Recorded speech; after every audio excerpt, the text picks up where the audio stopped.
అందరికీ నా నమస్కారాలండి. ఇప్పుడు మీరు చూస్తున్నది తెలంగాణ టెట్‌కి సంబంధించి పేపర్ 1 ఎస్‌జీటీ వాళ్ళు ఎవరైతే రాస్తున్నారో 30 మార్క్స్‌కి ఇంగ్లీష్ అయితే ఉండడం జరిగింది. కంటెంట్ 24 మార్కులు, పెడగాజీ 6 మార్కులుగా ఉంది.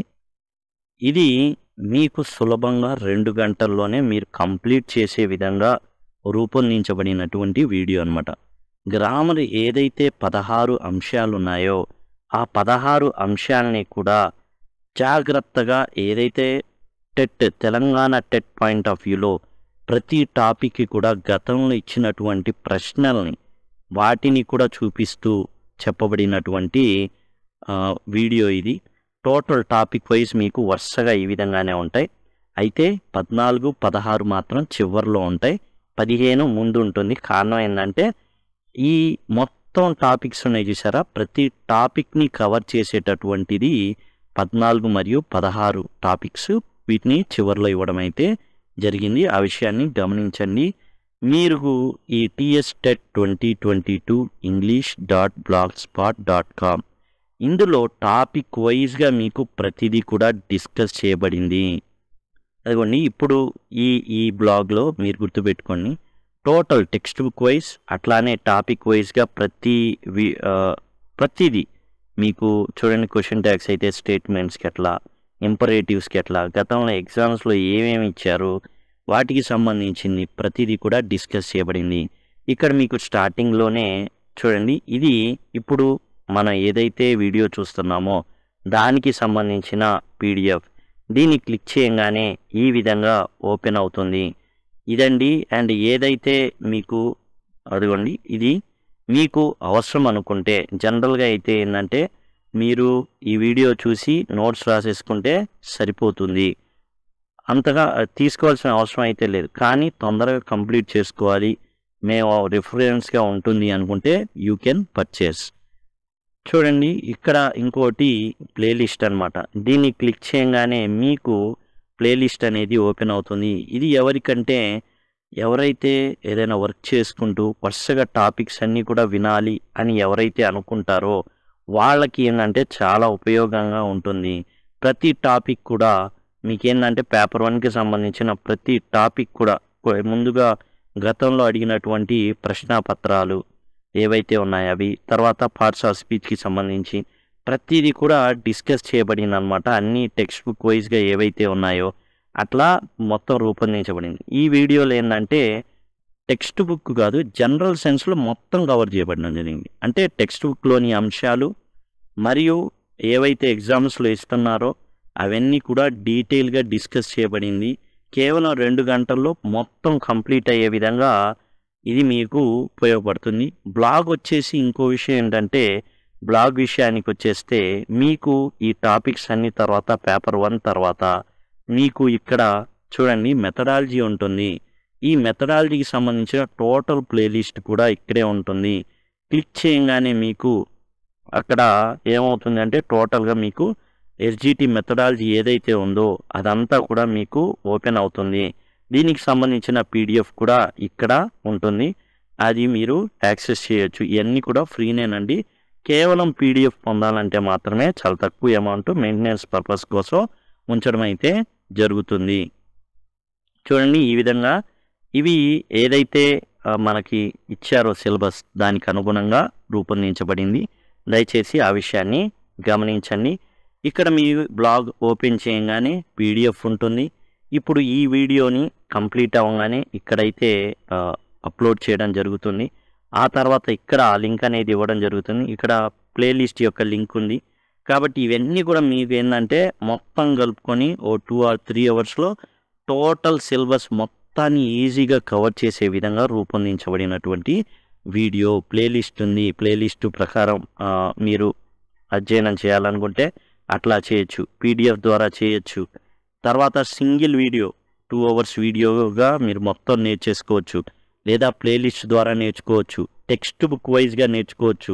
టాపిక్ వైజ్‌గా నేర్చుకోవచ్చు. ఈ విధంగా మీకు మల్టిపుల్ ఆప్షన్స్ అనేవి ఈ బ్లాగ్ ద్వారా మీకు అందజేయబడుతుంది. ఇదండి టోటల్‌గా. ఇంకేమైనా డౌట్స్ ఉంటే మీరు కామెంట్ సెక్షన్‌లో అడగొచ్చు. ఏదైనా టాపిక్ మీద డౌట్ ఉన్నా కానీ మీరు కామెంట్ సెక్షన్‌లో అడిగి తెలుసుకోవచ్చు. ఈ బ్లాగ్లోనే మీకు ఇక్కడ ఫ్రీ ఆన్లైన్ టెస్టులు కూడా ఉన్నాయండి. ఏవైతే మీకు మెథడాలజీ అనేది అయిపోయిన తర్వాత మీకు online test parts of speech కానివ్వండి, టెన్సెస్, ఎక్స్ప్లెనేషన్ మొత్తం టోటల్గా చూడండి. ఇవన్నీ కూడా టెస్టులు అనమాట. ఈ టెస్టులన్నీ కూడా ఫ్రీ టెస్టులు. ఇవన్నీ కూడా మీకు ఇక్కడ ఇవ్వడం అయితే జరిగింది. ఫ్రీగానే మీరు యాక్సెస్ చేయొచ్చు. క్లిక్ చేస్తే చాలు. ఈ టెస్టుల తర్వాత ఒకవేళ మీరు పేపర్ 2 కూడా ప్రిపేర్ అవుతుంటే దానికి సంబంధించి కూడా మీకు టాపిక్ వైజ్ మొత్తం చదువుకునే విధంగా క్లిక్ చేయడం ఫ్రీ అండి. ఇవన్నీ కూడా మీకు ఫ్రీగా అవైలబుల్గా ఉన్నాయి. దయచేసి గమనించండి. పార్ట్స్ ఆఫ్ స్పీచ్ అండి. పార్ట్స్ ఆఫ్ స్పీచ్కి సంబంధించి ప్రశ్నలు ఎలా అడుగుతారు, ప్రశ్నలు అనేవి అసలు ఎలా అడుగుతారో చూద్దాం. ముఖ్యంగా చాలా సింపుల్గా పార్ట్స్ ఆఫ్ స్పీచ్ని అయితే గుర్తించవచ్చు. ప్రశ్నలు అనేవి ఈ విధంగా ఉంటాయి. Is courage won him honour, the underline word is. ఇప్పుడు ఇక్కడ ఏంటంటే ఆనర్ అనేది ఏంటి? నౌనా, క్వాంటిఫైయరా, యాడ్వర్బా, యాడ్జెక్టివా?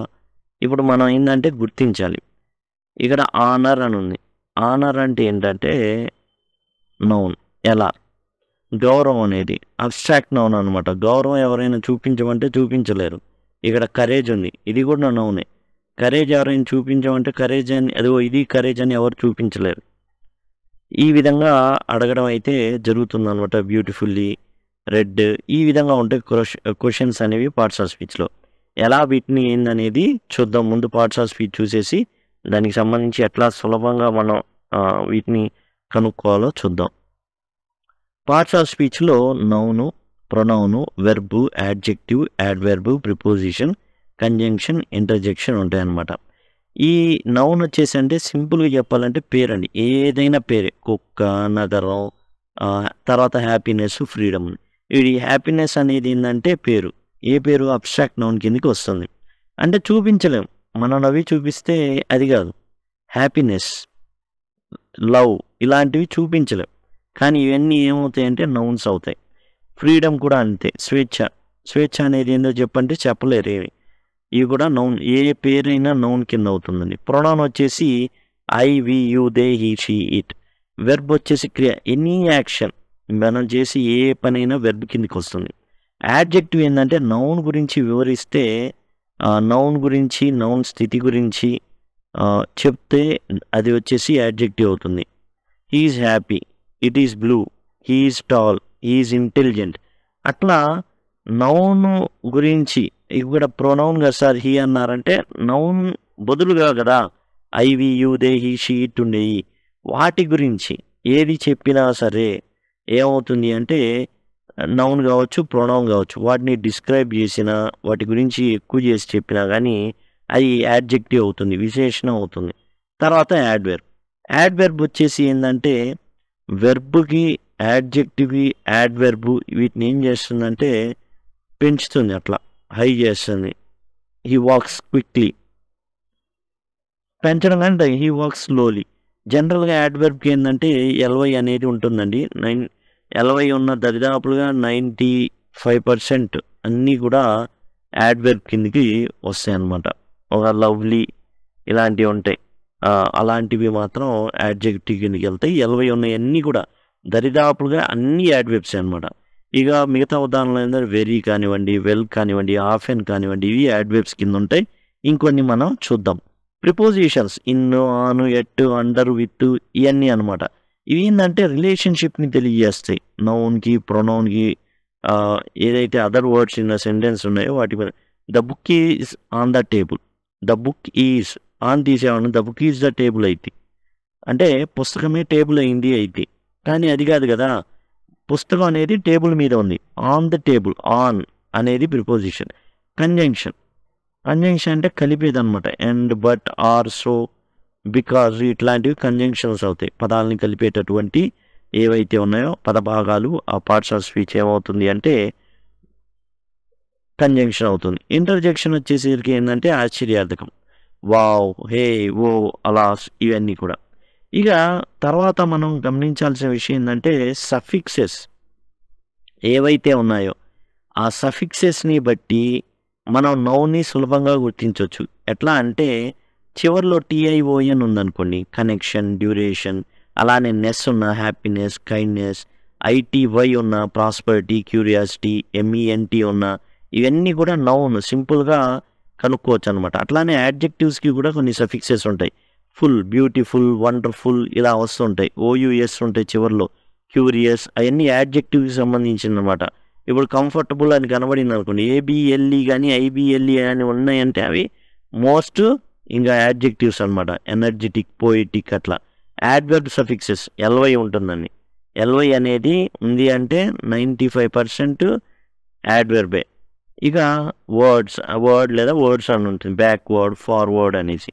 వైజ్, క్లాక్ వైజ్, అదర్వైజ్ ఇవన్నీ కూడా యాడ్వర్బ్ అనమాట. ఇప్పుడు మనం చూద్దాం.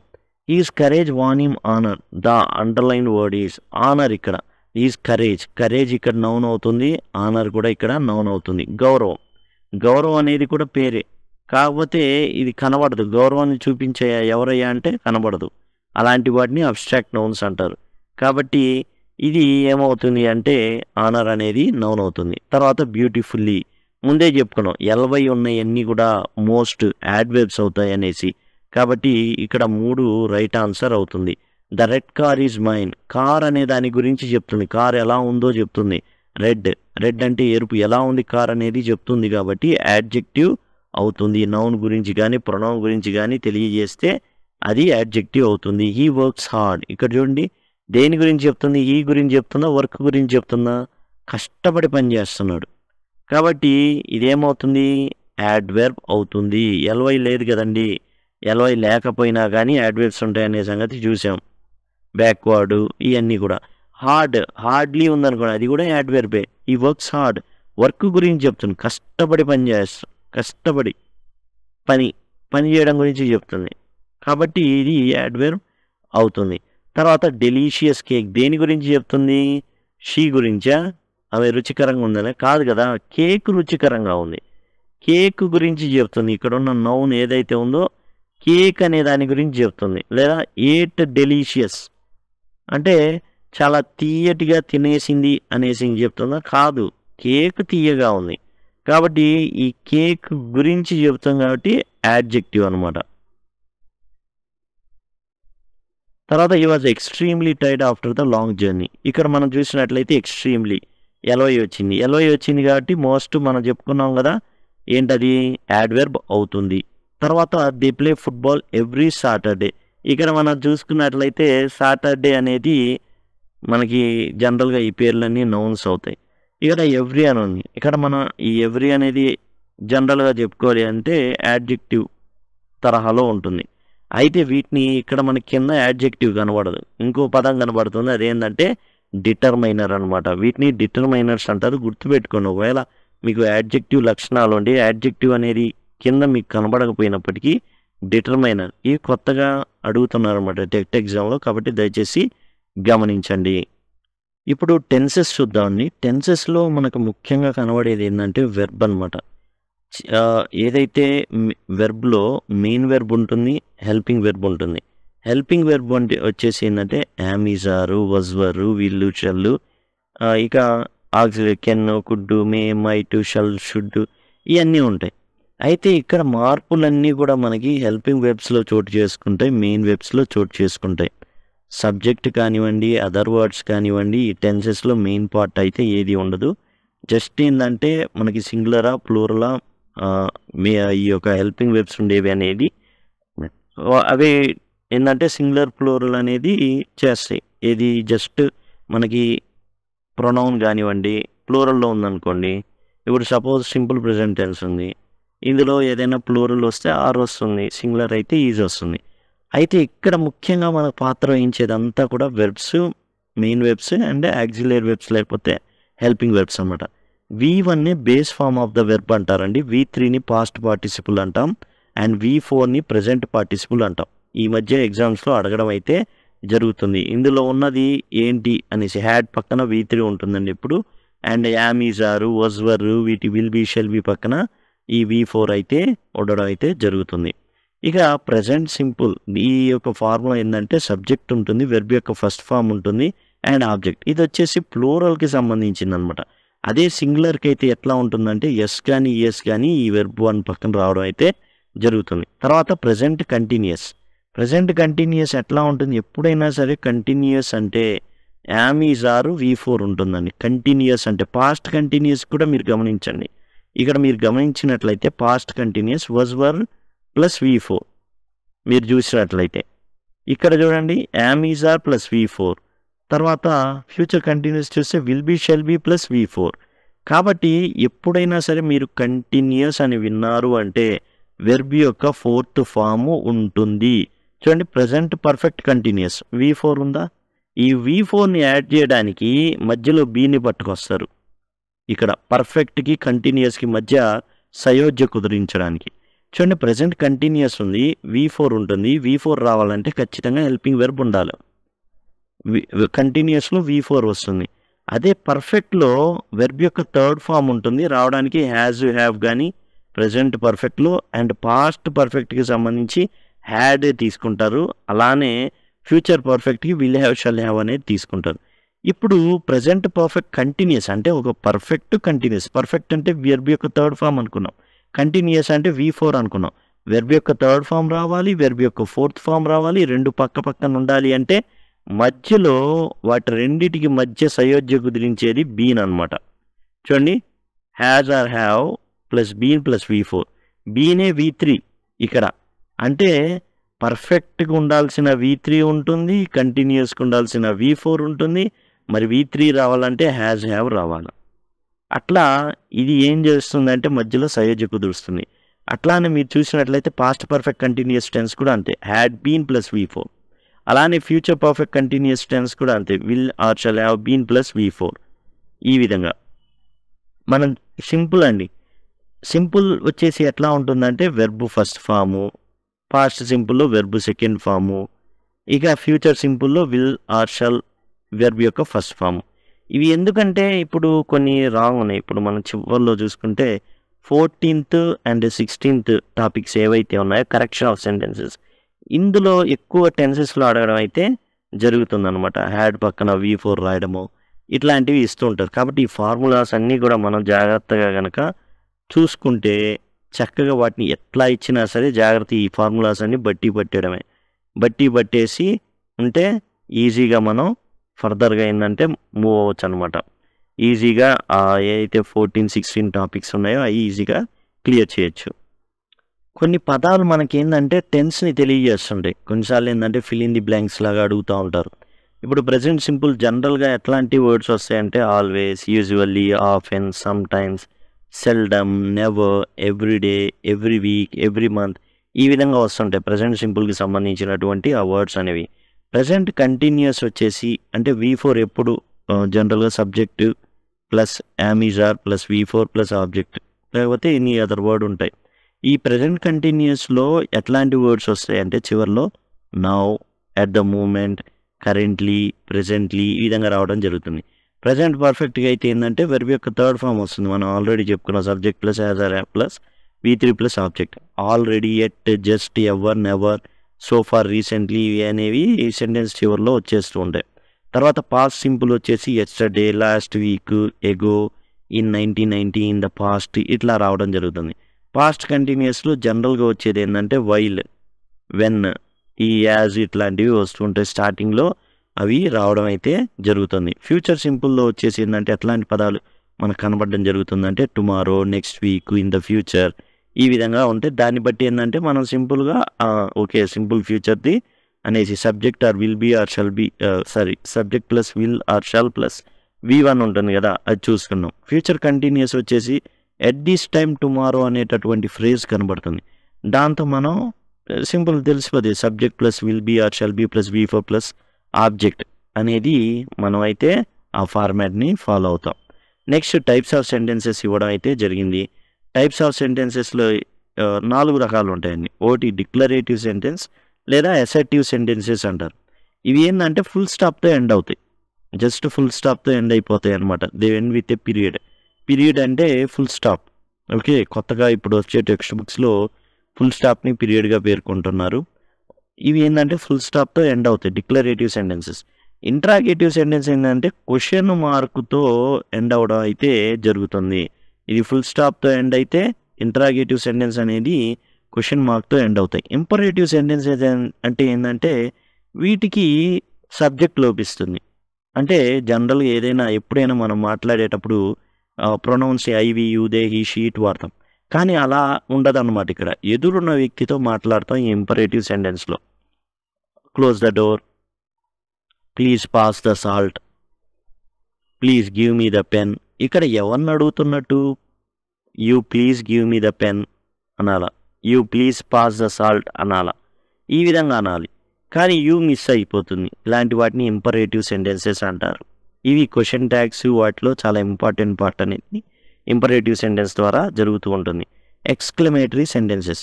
ఎక్స్క్లమేటరీ సెంటెన్సెస్ అనేది ఏంటంటే చూడండి, ఎక్స్క్లమేటరీ మార్క్తో ఎండ్ అవుతాయి ఇవి సింపుల్గా. ఈ ఎప్పుడు కూడా ఆశ్చర్యార్థకాలు, బలమైన భావాల్ని ఈ ఎక్స్క్లమేటరీ సెంటెన్స్లో తెలియజేయబడుతుంది అనమాట. These sentences express strong emotion are excitement. అది ఈ ఎక్స్క్లమేటరీ సెంటెన్సెస్ ద్వారా జరుగుతుంది. బాధ, కోపం ముఖ్యంగా ఎలా తెలుస్తుంది అనేసి అనుకుంటే ఈ ఎక్స్క్లమేటరీ మార్క్ ఏదైతే ఉందో దాని ద్వారా తెలియజేయబడడం జరుగుతుంది. What a beautiful sunset, what a beautiful flower it is, ఈ విధంగా అయితే అవుతుంది. అయితే టైప్స్ ఆఫ్ సెంటెన్సెస్లో ఇంకొక రకం ఉంది. అదేంటంటే కాంపౌండ్, కాంప్లెక్స్, సింపుల్ అనమాట. ఈ కాంపౌండ్ ఏంటంటే ఫ్యాన్ బాయ్స్ అనేటటువంటి కంజంక్షన్స్తో యాడ్ చేయబడి ఉంటాయి రెండు సెంటెన్సెస్ అనేవి. అంటే ఫర్ అండ్, నార్, బట్, తర్వాత వచ్చేసి ఆర్, ఎట్, సో, ఈ విధంగా ఏంటంటే ఫ్యాన్ బాయ్స్ అనేటటువంటి కంజంక్షన్స్ ఏవైతే ఉన్నాయో వాటితో కోఆర్డినేట్ కంజంక్షన్స్ అంటారు. వాటితో ఏంటంటే రెండు సెంటెన్సెస్ అనేవి కలగలిసి ఉంటాయి. వీటికి 2 or more ఇండిపెండెంట్ క్లాజెస్ అనేవి ఉంటాయి. ఇది ఒక రకం. నెక్స్ట్ కాంప్లెక్స్ సెంటెన్సెస్ వచ్చేసి ఏంటంటే ఒకటి మెయిన్ క్లాజు, ఒకటి డిపెండెంట్ క్లాజ్ ఉంటుంది. ఎలా తెలుస్తుందంటే చూడండి, although it was raining, although it was raining, ఇది వచ్చేసి ఏంటంటే డిపెండెంట్ క్లాజ్ అనమాట. ఈ డిపెండెంట్ క్లాజ్ దీంట్లో ఉంటుంది. ఆల్దో ఇట్ వాజ్ రైనింగ్, వర్షం పడుతున్నప్పటికీ, ఆ వర్షం పడుతున్నప్పటికీ ఏంటి అది చెప్పడు. నెక్స్ట్ మెయిన్ ఏదైతే ఇండిపెండెంట్ సెంటెన్స్ ఏదైతే ఉందో అది చెప్పకపోతే ఇది అసలు వేస్ట్. అలాంటివి ఉంటాయి, వాటిని కాంప్లెక్స్ సెంటెన్సెస్ అంటారు. కాంపౌండ్లో అలా ఏం ఉండదండి, రెండు వివరంగా చెప్తాయి. రెండు సెంటెన్సెస్ దేనికి దానికి ఉంటాయి అన్నమాట. ఇదేంటంటే ఆల్దో ఇట్ వాజ్ రైనింగ్, ఏంటి నెక్స్ట్ ఎట్లా ఉంటుందంటే కాంపౌండ్ సెంటెన్సెస్ అనేది ఫస్ట్ హాఫ్ వరకు సినిమా చూడకపోయినా సెకండ్ హాఫ్ వెళ్ళామనుకోండి సినిమాకి అర్థమైపోద్ది. అర్థమైపోయింది. ఫస్ట్ హాఫ్ లాగా ఉంటుంది, సెకండ్ హాఫ్ లాగా ఉంటుంది. కాంప్లెక్స్ సెంటెన్స్ అనేది ఏంటంటే ఫస్ట్ హాఫ్ మిస్ అయ్యారనుకోండి సెకండ్ హాఫ్ అర్థం కాదు, అసలు అర్థం కాదు. ఆల్దో ఇట్ వాజ్ రైనింగ్, వర్షం పడుతున్నప్పటికీ ఏం చేశాడు, చికెన్ పకోడీ తిన్నాడా, ఏం చేశాడు చెప్పడు. నెక్స్ట్ ఉన్న మెయిన్ క్లాస్ దగ్గరికి వెళ్తే కానీ అర్థం కాదు. తర్వాత సింపుల్ సెంటెన్స్ అనేది ఒకే ఒక మెయిన్ క్లాస్ అనేది ఉంటుంది. ఇది టైప్స్ ఆఫ్ సెంటెన్సెస్లో ఇవి కూడా ఉంటాయి. జస్ట్ ఎగ్జామ్ పాయింట్ ఆఫ్ వ్యూలో అయితే ఎక్కువగా వీటిని అడగట్లేదు, వీటిని అడగడం జరుగుతుంది పైన ఉన్న వాటిని. అందుకనే వాటిని ఎక్కువ చెప్పడం అయితే జరిగింది. వీటి గురించి కొంచెం తక్కువగా నేర్చుకున్నాం. ఒకవేళ మనల్ని ఏమైనా గట్టిగా అడగాలి అనుకున్న పక్షంలో వాటిని అడగడం అయితే జరుగుతుంది. ఫోర్త్ టాపిక్ వచ్చేసి ప్రిపోజిషన్స్ అండ్ ఆర్టికల్స్ అండి. ఇందులో ఏంటంటే ఇప్పుడు మీరు చూసేది ప్రిపోజిషన్ ఫ్రేజెస్. ఇట్లానే ఇస్తాడు, I finish my project work several days dash of the dead line, dash the dead line అని ఇస్తాడు. ఈ విధంగా అయితే ఇవ్వడం అయితే జరుగుతుంది. ఈ విధంగా ఇచ్చినప్పుడు ahead of, along with, apart from, by means of అని ఏబిసిడి ఉంటాయి అన్నమాట. అందులో మనం కరెక్ట్ చూస్ చేయాలి. ఎహెడ్ ఆఫ్ అంటే ముందుగా అనేసి, ahead of the dead line అంటే డెడ్ లైన్ ఉండగానే ముందుగానే ప్రాజెక్ట్ పూర్తి చేశాడని. Along with Yamuna daily, along తర్వాత విత్, ఈ విధంగా వెళ్ళడం అనే విషయానికి వచ్చేస్తే అంటే శ్రావణితో పాటు యమున వెళ్తుందని. అపార్ట్ ఫ్రమ్, ఇది కాకుండా ఇంకోటి అన్నట్టు, my house stands apart from all other houses in the street as it's big in size, కనబడడం డిఫరెంట్గా కనబడుతుంది ఎందుకంటే మా ఇల్లు పెద్ద ఇల్లు అనేసి. By means of his own abilities and skills, by means of అంటే వాడి కష్టార్జితంతో వాడు ఓన్గా నేర్చుకున్నాడు అనేసి. తర్వాత she was unable to attend the party due to, ఆ కారణం చేత, ఏంటంటే తనకు మ్యారేజ్ ఎంగేజ్మెంట్ ఉంది కాబట్టి పార్టీకి అటెండ్ కాల. ఇన్ కేస్ ఆఫ్ ఫైర్ అయిన పక్షంలో అనేసి. ఫర్ ద సేక్ ఆఫ్ అంటే హిస్ టీమ్, తన టీం కోసం చాలా కష్టపడ్డాడు అనేసి. తర్వాత ఇన్ అడిషన్ టు అంటే ఇది కాకుండా మరొకటి ఉంది అని, అంటే బీఈడి కాకుండా బీఎస్సీ కూడా ఏం చేయాలి, అవ్వాలి. అప్పుడు మాత్రమే టీచర్ జాబ్కి ఎలిజిబిలిటీ అనేది వస్తుంది. తర్వాత ఇన్ ప్లేస్ ఆఫ్ అంటే ఆ స్థానంలో అని అర్థం. ఇన్స్పైట్ ఆఫ్ ఈస్ పావర్టీ అంటే పేదరికం ఉన్నప్పటికీ. ఈ విధంగా ఏంటంటే డాష్ ఇచ్చేసి కింద అడుగుతాడు అనమాట. In spite of, in place of, in addition to, for the sake of అనేసి. తర్వాత ఇంపార్టెంట్ చెప్తున్నాను. ఎమేజ్ తర్వాత ఎప్పుడు ఎట్టు వస్తుంది, డ్రెస్డ్ ఇన్ కలర్స్. ఇది ఒక ఫ్రేజ్ అనమాట. డ్రెస్డ్ ఇన్ కలర్స్ అంటే డ్రెస్సులు మంచి కలర్ఫుల్గా వేసుకుంటే ఈజ్ డ్రెస్డ్ ఇన్ కలర్స్ అంటారు. అడాప్ట్ టు అంటే పరిస్థితులకు అనుగుణంగా ఉండడం. ఫాండ్ ఆఫ్ అంటే ఇష్టం. సారీ ఫర్ అంటే బాధపడడం. అండ్ వెయిటింగ్ ఫర్ అంటే వెయిట్ చేయడం. బిలాంగ్ టు అంటే చెంది ఉండడం, ఒకదానికి చెందింది అనేసి. ఎప్పుడు బిలాంగ్ తర్వాత టూనే వస్తుందండి. అప్పీల్ తర్వాత టూనే వస్తుంది. వెయిట్ తర్వాత ఎప్పుడు ఫర్రే వస్తుంది. ఫాండ్ తర్వాత ఎప్పుడు ఆఫే వస్తుంది. సారీ నేను బాధపడుతున్నానే, సారీ ఫర్ రిటర్న్ వస్తుంది. అడాప్ట్ తర్వాత ఎప్పుడు టూనే వస్తుంది. డ్రెస్డ్ ఇన్ కలర్స్ అంటే మంచి డ్రెస్ వేసుకున్నాడు అని చెప్పుకోవడానికి ఎప్పుడు డ్రెస్డ్ ఇన్ కలర్స్ అనే వాడతారు. తర్వాత సఫర్ ఫ్రమ్, ఓ దాంతో బాధపడుతుంటే suffer from. Accustom to, adapt to, afraid of, argue with, dedicated to. ఎన్ని డెడికేట్ వచ్చిందంటే టూ ఫాలో అవుతుందని, అఫ్రైడ్ వచ్చిందంటే ఆఫ్ ఫాలో అవుతుందని, ఫాండ్ వస్తే ఆఫ్ ఫాలో అవుతుందని, ఆర్గ్యూ వస్తే విత్ ఫాలో అవుతుంది. ఎవరితో అయినా గొడవ పడినప్పుడు ఆర్గ్యూ తర్వాత విత్ అనేది వస్తుంది. సఫర్ ఫ్రమ్ ఏనండి, బాధపడ్డం అనేది సఫర్ ఫ్రమ్. తర్వాత మనం చూసినట్లయితే థింక్ ఆఫ్ అనేది, డ్రీమ్ ఆఫ్ అనేది అవి ఆటోమేటిక్గా అయ్యే వస్తాయి. Talk to, terrify of, fond of, loyal to, refer to, belong to, similar to, shout at, bad at, good at. ఇవే ఫాలో అవుతాయి ఆ అక్షరాల పక్కన. సిమిలర్ తర్వాత ఎప్పుడు టూనే, అడాప్ట్ తర్వాత ఎప్పుడు టూనే, ఆ విధంగా అనమాట. సీనియర్ టూనే, ఇన్ఫీరియర్ టూనే, అట్లా. లిజన్ తర్వాత టూ, రిజల్ట్ తర్వాత ఇన్, డిపెండ్ తర్వాత ఆన్, ఇవి ఫాలో అవుతూ ఉంటాయి. జలస్ తర్వాత of, proud of, marry to, good at, different from, keen on, famous for, capable of, responsible for, believe in, shouted, think of, agree with, depend on, recover from, belong to, apply to. ఈ విధంగా ఏంటంటే recover వచ్చింది అనుకోండి from అండి. Recover from, suffer from, belong to, adapt to, good at, bad at. వీటి తర్వాత ఆ ప్రిపోజిషన్సే follow అవుతాయి. ఖచ్చితంగా మనం చేయాల్సింది ఏంటంటే బట్టి పట్టేయడం. ఇంకా అంతకుమించి వేరే మార్గం అయితే లేదు. ఇక ఆర్టికల్స్ విషయానికి వచ్చేసి ఏంటంటే అండి, ఏ, యాన్, ద అనేవి ఆర్టికల్స్. వేటికి వాడతాం ఇవి అని అంటే, ఎప్పుడైనా ఒక అనే అర్థంలో వాడడానికి ఏ అని వాడతాం. ఒక రాజు ఉండేవాడు, అనగనగా ఒక రాజు ఉండేవాడు అనడానికి ఒక అని వాడతాం. తర్వాత నుంచి ఆ ఒక రాజు అనం, ఆ రాజు అంటాం. ఆ రాజు అనడానికి ద వాడతాం. ఇక్కడ యాన్ దేనికి వాడతాం అంటే, అచ్చుల శబ్దాలు వచ్చేటటువంటి AEIOU వచ్చేటటువంటి ఏవైతే ఉన్నాయో ఫస్ట్ స్టార్టింగ్లో యాన్ యాంట్, యాన్ యాపిల్, ఈ విధంగా వాటికి యాన్ వాడతామండి. స్టార్టింగ్ మనం రిఫర్ చేసేటప్పుడు అనగనగా ఒక రాజు ఉండేవాడు, ఏ కింగ్ అని వాడతాం. తర్వాత నుంచి ద కింగ్ అని వాడతాం.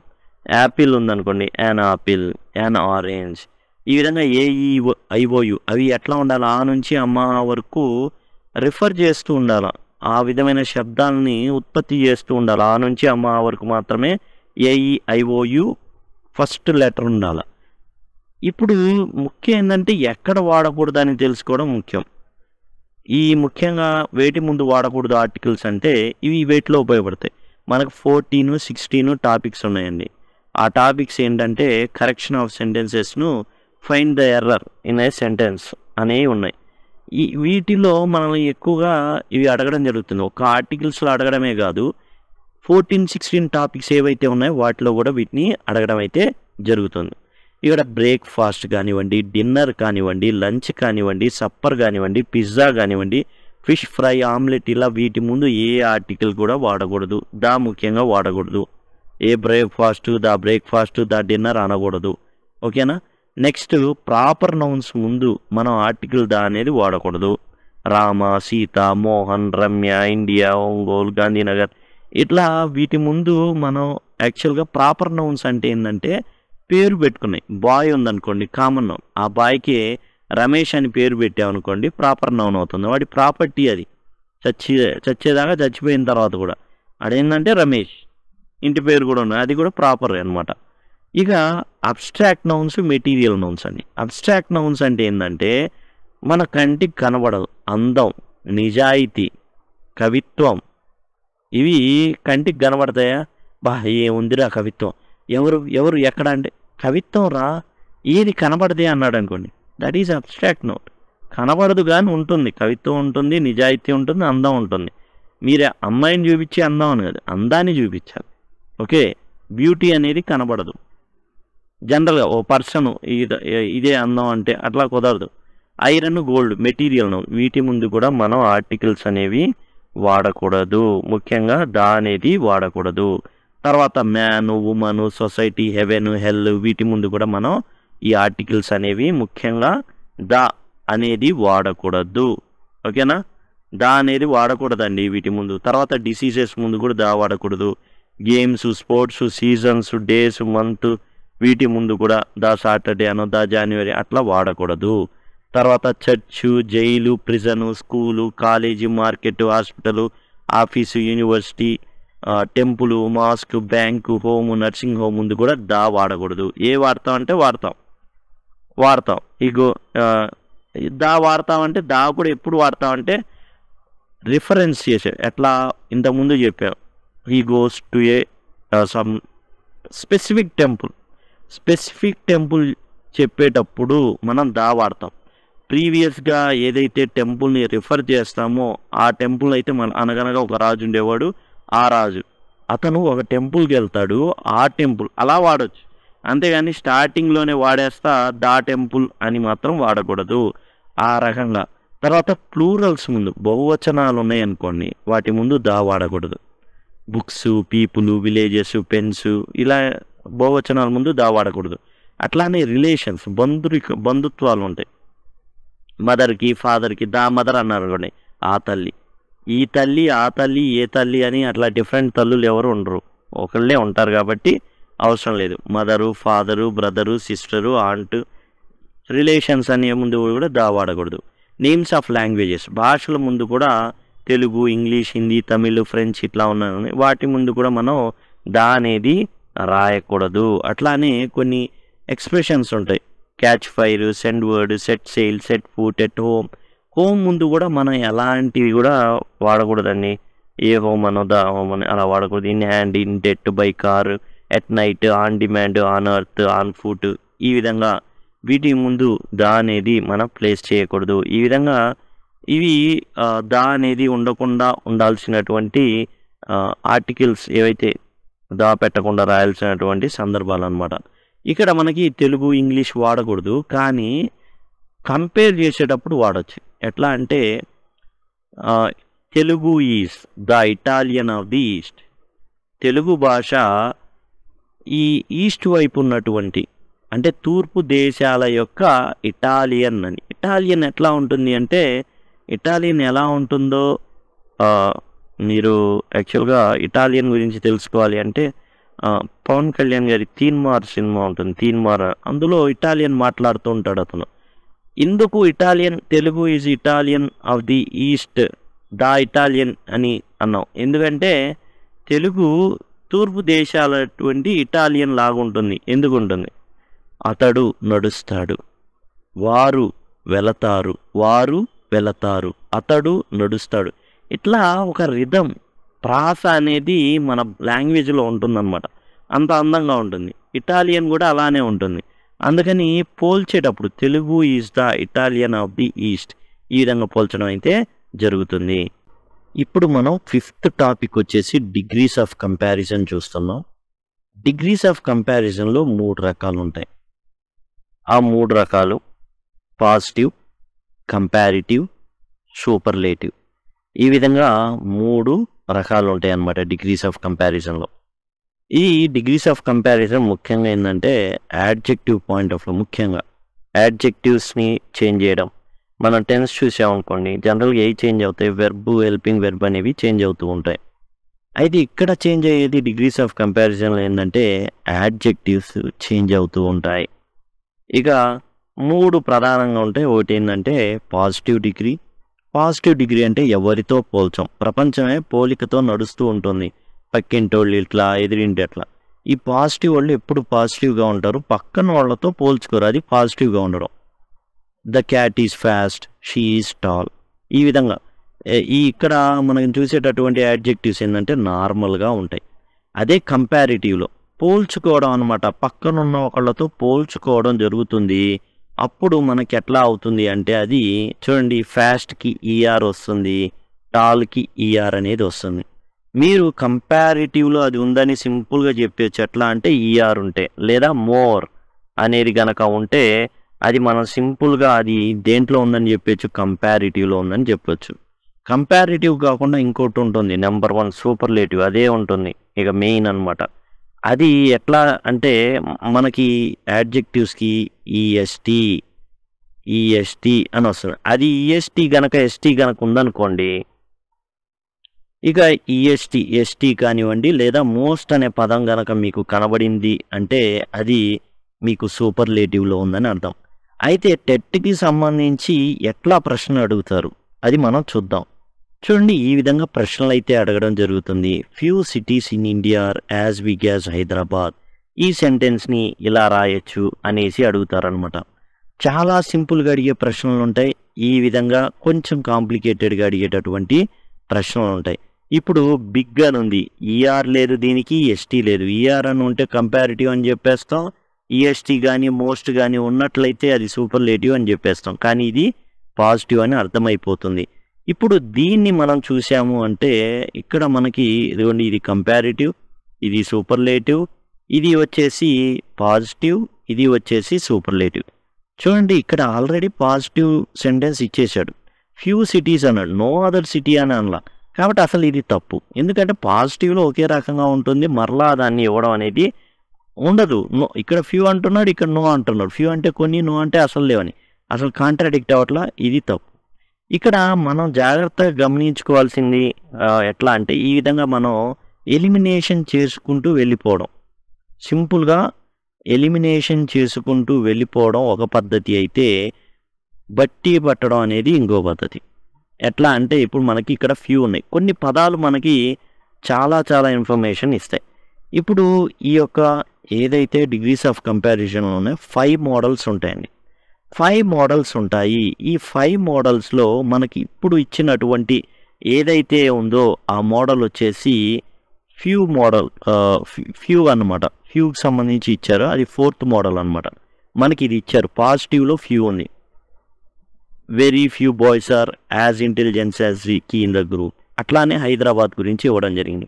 ఇప్పుడు మనకేందంటే అది దానికి సంబంధించి రావాలి అంటే కంపారిటివ్లో మెనీ మోస్ట్ అదర్ అని రావాలా, లేదా వన్ ఆఫ్ ద అని రావాలా దేంట్లో, సూపర్లేటివ్లో. అలా ఉన్నది ఏదో చూద్దాం. మెనీ అదర్ కానీ, లేదా మోస్ట్ అదర్ కానీ, లేదా వన్ ఆఫ్ ద మోస్ట్ కానివ్వండి, అవి రావాల్సి ఉంటుంది. మనం ఇందాక సూపర్లేటివ్లో ఎస్టీ ఉంది అని చెప్పుకున్నాం కదా, అది ఎక్కడ ఉంటుంది అంటే యాడ్జెక్టివ్కి ఉంటుంది, ఎక్కడ పడితే అక్కడ కాదు. అది గమనించండి. Few, many, or most, one of the అవి ఉన్నాయా లేదా అనేది చూద్దాం. చూడండి, ఇందులో లేదు, ఇందులో లేదు, ఇందులో మోస్ట్ అదర్ ఉంది. చూడండి, ఇది రైట్ ఆన్సర్ అవుతుంది. సింపుల్. ఫ్యూ పాజిటివ్లో ఉంటే మోస్ట్ అదర్ ఇక్కడ కంపారిటివ్లో ఉంది. అదే సూపర్లేటివ్లో ఇక్కడ చూడండి, Hyderabad is the biggest city అన్నాడు. కానీ ఇక్కడ రావాల్సింది one of the biggest cities in India అని ఉంటే అది కరెక్ట్. ఆ విధంగా మనం ఏంటంటే కొంచెం బట్టి కొట్టడం. మోడల్ 5 ఉంది, సమ్ అదర్ అని వస్తుంది. తర్వాత ఎట్లీస్ట్ యాజ్ అనేది ఉంటుంది. ఎట్లీస్ట్ యాజ్ బిగ్ యాజ్ ఈ విధంగా ఉంటుంది. దానికి ఏం వస్తుంది చూడండి, మోర్ యాడ్జెక్టివ్ దాన్ సమ్ అదర్, ఇది లింక్ అవుతుంది. ఎట్లీస్ట్ యాజ్కి, సమ్ అదర్కి, తర్వాత వచ్చేసి ఏమవుతుందంటే నాట్ ద మోస్ట్కి లింక్ అవుతుంది. ఈ విధంగా కొంచెం మనం బట్టి పట్టుకోవాలి. At least as, some other, not the most, ఇది ఈ గ్రూప్ అనమాట. ఎట్లీస్ట్ యాజ్ వస్తే ఆ గ్రూప్ అంతా బట్టి పట్టాలి. At least as, some other, not the most, ఈ విధంగా. ఇక 4th వచ్చేసి చూసాం, few, most other, one of the most, లేదా వన్ ఆఫ్ ద, ఆ విధంగా రావాలి. ఓకేనా. Few, many other, one of the most, ఆ విధంగా. ఇక మోడల్ 3 ఉంది, no other any other the most. No other any other మామూలుగా ఇక్కడ వచ్చేసేది మామూలుగా ఏంటంటే అదిగోండి ఇక్కడ మనం చూసామనుకోండి, no other any other most. దీన్ని ఎట్లా మోడల్ 3 చూద్దాం. No other movie is so famous as Salaar in the city. Salaar కన్నా గొప్ప మూవీ అని ఈ సిటీలో ఎవరు అనుకోవట్లా. No other movie is so famous as Salaar in the city. ఈ సిటీలో ఏదైనా ఫేమస్ ఏదైనా మూవీ ఉందంటే సలారే. ఇప్పుడు దీని కంపారిటివ్లో రాయాలి అంటే Salaar is more famous than any other movie in city. చూడండి, no other any other. No other పాసివ్లో ఫస్ట్ ఉంది, అండ్ ఇక్కడ మనకు వచ్చేసి ఎనీ అదర్ అనేది, ఎనీ అదర్ ఏదైతే ఉందో అది చివరి ఉంది. తర్వాత most adjective, most famous, the most famous movie, లేకపోతే Salaar is the most famous movie in the city. ఆ విధంగా ఇది మోడల్ 3 అయితే రావడం అయితే జరుగుతుంది. No other any other and most లేదా సూపర్లేటివ్ ఎట్లా ఉంటుంది, సూపర్లేటివ్కి సపరేట్ ఫార్ములా ఉంటుంది. ఎట్లా ఉంటుందో చూద్దాం. సబ్జెక్ట్ ఉంటుంది, హెల్పింగ్ వెర్బ్ అనేది ఏదైనా రావడం జరుగుతుంది. ఆ తర్వాత ఈ యాడ్జెక్టివ్కి వచ్చేసి ఏముంటుంది అంటే ఈఎస్టీ తగిలించడం జరుగుతుంది, ఫాస్టెస్ట్. ఆ తర్వాత అదర్ వర్డ్ ఏదైతే ఉందో అది రావడం జరుగుతుంది. మనం చూద్దాం, అది జనరల్గా అది వచ్చేస్తుంది. మోడల్ 1కి మోడల్ 2కి సూపర్లేటివ్స్ ఉండవు.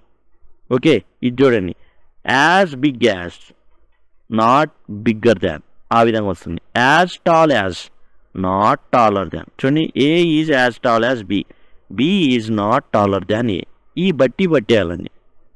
ఎట్లా సింపుల్గా A is tall as B, B is not taller than A, A is as tall as B, B is not taller than A. ఈ విధంగా ఈ రూల్స్ అనేవి మనం బట్టి పట్టేసుకుంటే ఈజీగా ఉంటుంది. రెండో మోడల్ చూసుకుంటే not so big as, bigger than. A tiger is not so big as an elephant, elephant is bigger than a tiger. ఇది కూడా అంతే, దీనికి సూపర్లేటివ్లు ఉండవు, కంపారిటివ్తో వస్తుంది. కాబట్టి సింపుల్గా ఏంటంటే పాజిటివ్ కంపారిటివ్ ఈ విధంగా ఉంటుంది. ఓకేనా, ఈ విధంగా ఉంటుంది. ఇక స్ట్రక్చర్స్ అనేవి చూద్దామండి. సింపుల్గా కూడా ఇస్తారు. అదిగోండి ఇక్కడ మనం చూసామనుకోండి, elephant is the dash animal and land అన్నారు అనుకోండి. ఇక్కడ మనం ఏం రాయాలి, బిగ్ రాయాలా, బిగ్గర్ రాయాలా, బిగ్గెస్ట్ రాయాలా అంటే బిగ్గెస్ట్ రాయాలి. ఎందుకు రాయాలి అంటే దా ఉందిగా, అట్లా అనమాట. ఇక్కడ దాన్ని ఇక్కడ కంపారిటివ్ ఒకళ్ళతో పోలుస్తున్నారు కాబట్టి దా కూడా లేదు కాబట్టి టాలర్. ఇక్కడ this is the dash interesting, ఏం రావాలి, ఇంట్రెస్టింగర్ అని రావాలా, కాదు దా ఉంది. దా ఉంది అంటే సూపర్లేటివ్ ఉండాలి. సూపర్లేటివ్ ఉండాలంటే ఇంట్రెస్టింగ్ ఎస్ట్, ఎంత కష్టంగా ఉంది పలకడానికి. అందుకని వీటికి ఏం చేస్తారంటే మోస్ట్ అని తగిలిస్తారండి, మోస్ట్ తగిలిస్తారు. The most interesting book I have ever read. Paris is one of the most beautiful, 2 syllables కన్నా బ్యూటిఫుల్ 3 సిలబుల్స్ ఉన్నాయి. Most beautiful cities in the world, అందుకని మోస్ట్ తగిలిస్తారనమాట. 2 సిలబుల్స్ కన్నా ఎక్కువ ఉంటే, 2 లేదా 3 సిలబుల్స్ కన్నా ఎక్కువ ఉంటే దానికి మోస్ట్ తగిలిచ్చేసి పని కానిచ్చేస్తారు సూపర్లేటివ్, లేకపోతే పలకడానికి చాలా కష్టంగా ఉంటుంది. She is the dash person, ఇక్కడ మోస్ట్ హ్యాపీ అవసరంలా, హ్యాపీ సింపుల్గా 2 సింపుల్, దానికి మోస్ట్ అని అలా అవసరంలా. 2 కన్నా ఎక్కువ ఉంటే అప్పుడు ఏం చేయాలి, మోస్ట్ అనేది తగిలించాలి. బ్యూటిఫుల్ 2 కన్నా ఎక్కువ ఉంది, ఇంట్రెస్టింగ్ 2 కన్నా ఎక్కువ సిలబుల్స్ ఉన్నాయి, హ్యాపీ అనేది 2 సిలబుల్ కాబట్టి సింపుల్గా ఏం చేస్తారు, హ్యాపీయెస్ట్ PPIEST హ్యాపీయెస్ట్, ఈ విధంగా సరిపోతుంది. Mount Everest is the highest, EST పెడతాం దీనికి. ఎందుకు పెడతాం ఇట్లా, సింపుల్గా చెప్పాలి అంటే అదిగోండి దా అనేది ఉంది, అందుకని అవి సూపర్లేటివ్స్ అర్థమైపోతాయి. దా లేదనుకోండి పక్కన ఇక్కడ కంపారిజన్ అయితే ఈజీ, ఆ విధంగా మనం సులభంగా వీటిని తెలుసుకోవచ్చు. ఇక ఫార్ములాస్ రాసేటప్పుడు అయితే అన్నీ ఈ విధంగానే. ఇప్పుడు కంపారిటివ్ అయితే యాడ్జెక్టివ్కి ఈఆర్ తగిలించడం, 2 సిలబుల్స్ కన్నా ఎక్కువ ఉన్నాయనుకోండి కంపారిటివ్లో ఏం జరుగుతుందంటే మోర్ తగిలిస్తారు. 2 సిలబుల్ ఇప్పుడు మోర్ బ్యూటిఫుల్. అదే సూపర్లేటివ్ అనుకోండి 2 సిలబుల్స్ కన్నా ఎక్కువ ఉంటే మోస్ట్ తగిలిస్తారు. ఈ విధంగా ఉంటుంది. కొన్ని ఈ రూల్స్ ఉండవు. ఎట్లా అంటే good, better, best, bad, worse, worst ఇట్లాంటివి కొన్ని ఇర్రెగ్యులర్ ఫార్మ్స్ అనేవి కూడా డిగ్రీస్ ఆఫ్ కంపారిజన్లో ఉంటాయి. ఈ పాజిటివ్ డిగ్రీ రాయడానికి స్ట్రక్చర్ ఏదైనా ఉందంటే చాలా సింపుల్ అండి. సబ్జెక్టు, వెర్బు, యాడ్జెక్టివ్ ఈ విధంగా ఉంది. కంపారిటివ్ డిగ్రీ వచ్చేసరికి ఒకళ్ళతో పోలుస్తాం కాబట్టి స్ట్రక్చర్ ఏంటంటే సబ్జెక్టు, అదిగోండి చీత, వెర్బు ఈజ్, ఇందులో వెర్బ్ అంటే హెల్పింగ్ వెర్బు, మెయిన్ వెర్బు రెండు ఉంటాయి. Okay, verb is helping verb అనమాట. కంపారిటివ్ డిగ్రీలో కంపారిటివ్ యాడ్జెక్టివ్ ఉంటుంది. కంపారిటివ్ యాడ్జెక్టివ్ అంటే ఏంది? ఈఆర్ ఉంటుంది, దానికి టాక్గా ఈఆర్ ఉంటుంది కంపారిటివ్ యాడ్జెక్టివ్ అంటే. అదే సూపర్లేటివ్ యాడ్జెక్టివ్ అంటే ఈఎస్టీ ఉంటుంది దానికి చివరిలో. దాన్ అనేది ఒకటి ఉంటుంది. ఇది దేనికి ఉండదండి. దాన్ అనేది ఒక కంపారిటివ్ ఏదైతే ఉందో డిగ్రీస్ ఆఫ్ కంపారిజన్లో కంపారిటివ్ డిగ్రీకి మాత్రమే దాన్ అనేది వాడడం జరుగుతుంది. ఆ తర్వాత ఏదైతే గ్రూప్ కానీ దేనితో పోలుస్తామో అది. The cheetah is faster than the lion. Comparative డిగ్రీని తెలుసుకోవాలంటే సింపుల్, మోర్ కానీ ఈఆర్ కానీ ఉంటుంది. సూపర్లేటివ్ డిగ్రీ ఇదిగోండి subject cheetah, verb is, the అనేది ఉంటుంది.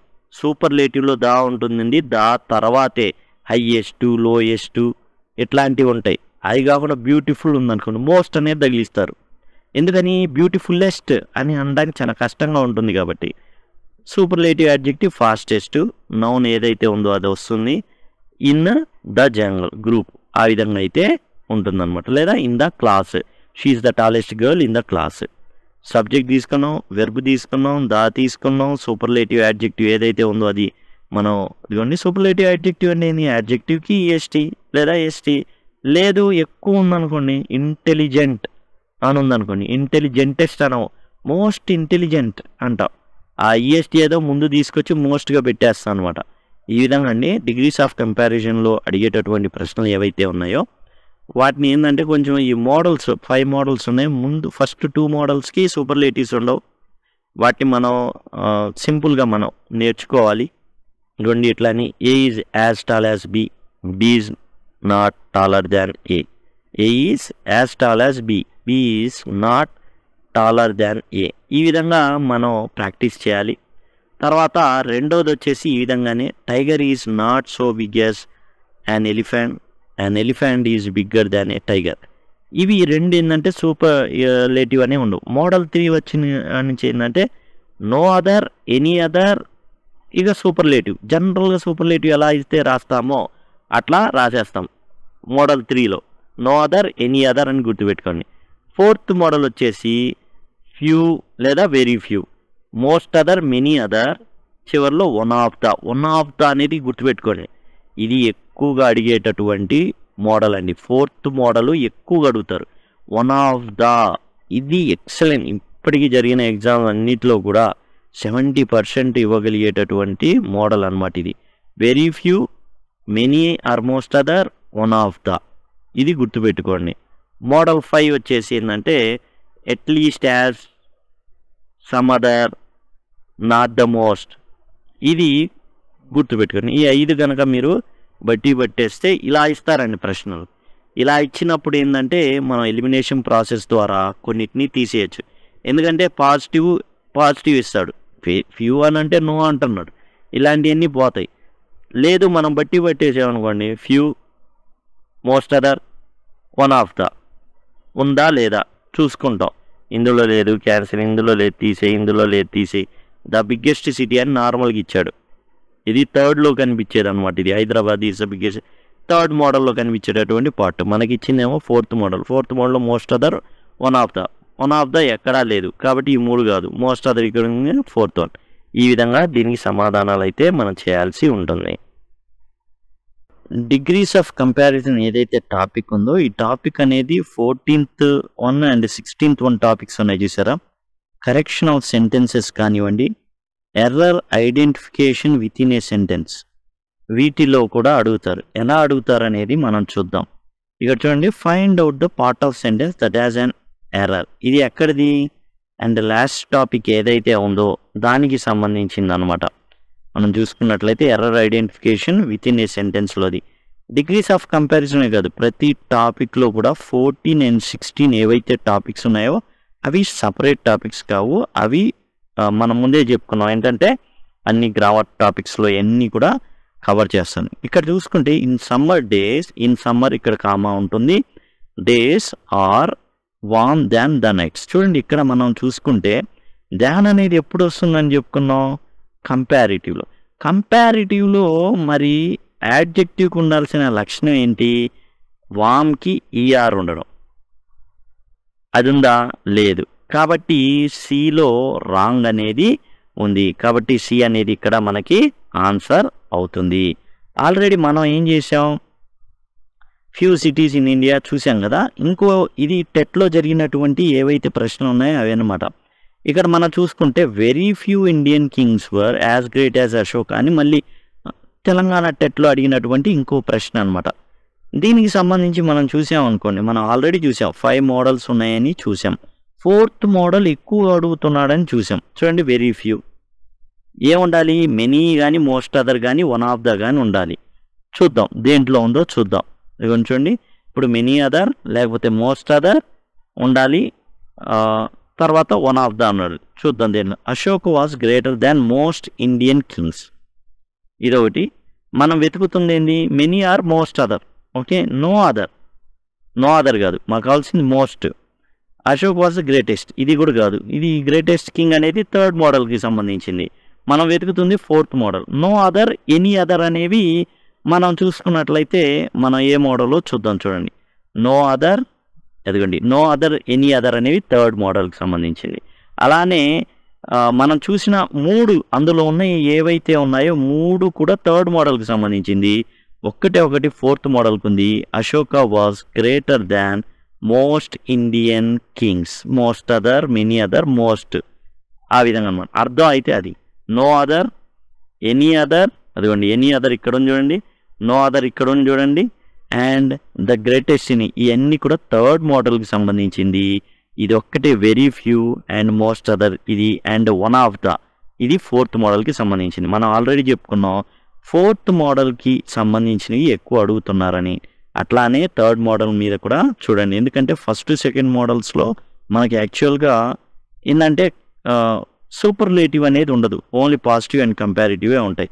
కాబట్టి మోస్ట్ 4th మోడల్ అడుగుతారు, లేదా 3rd మోడల్ అడిగేటటువంటి అవకాశం ఉంటుంది. ఈసారి వన్ ఆఫ్ ద అనేది రావడానికి ఆస్కారం ఉంటుందని నేను భావిస్తున్నా.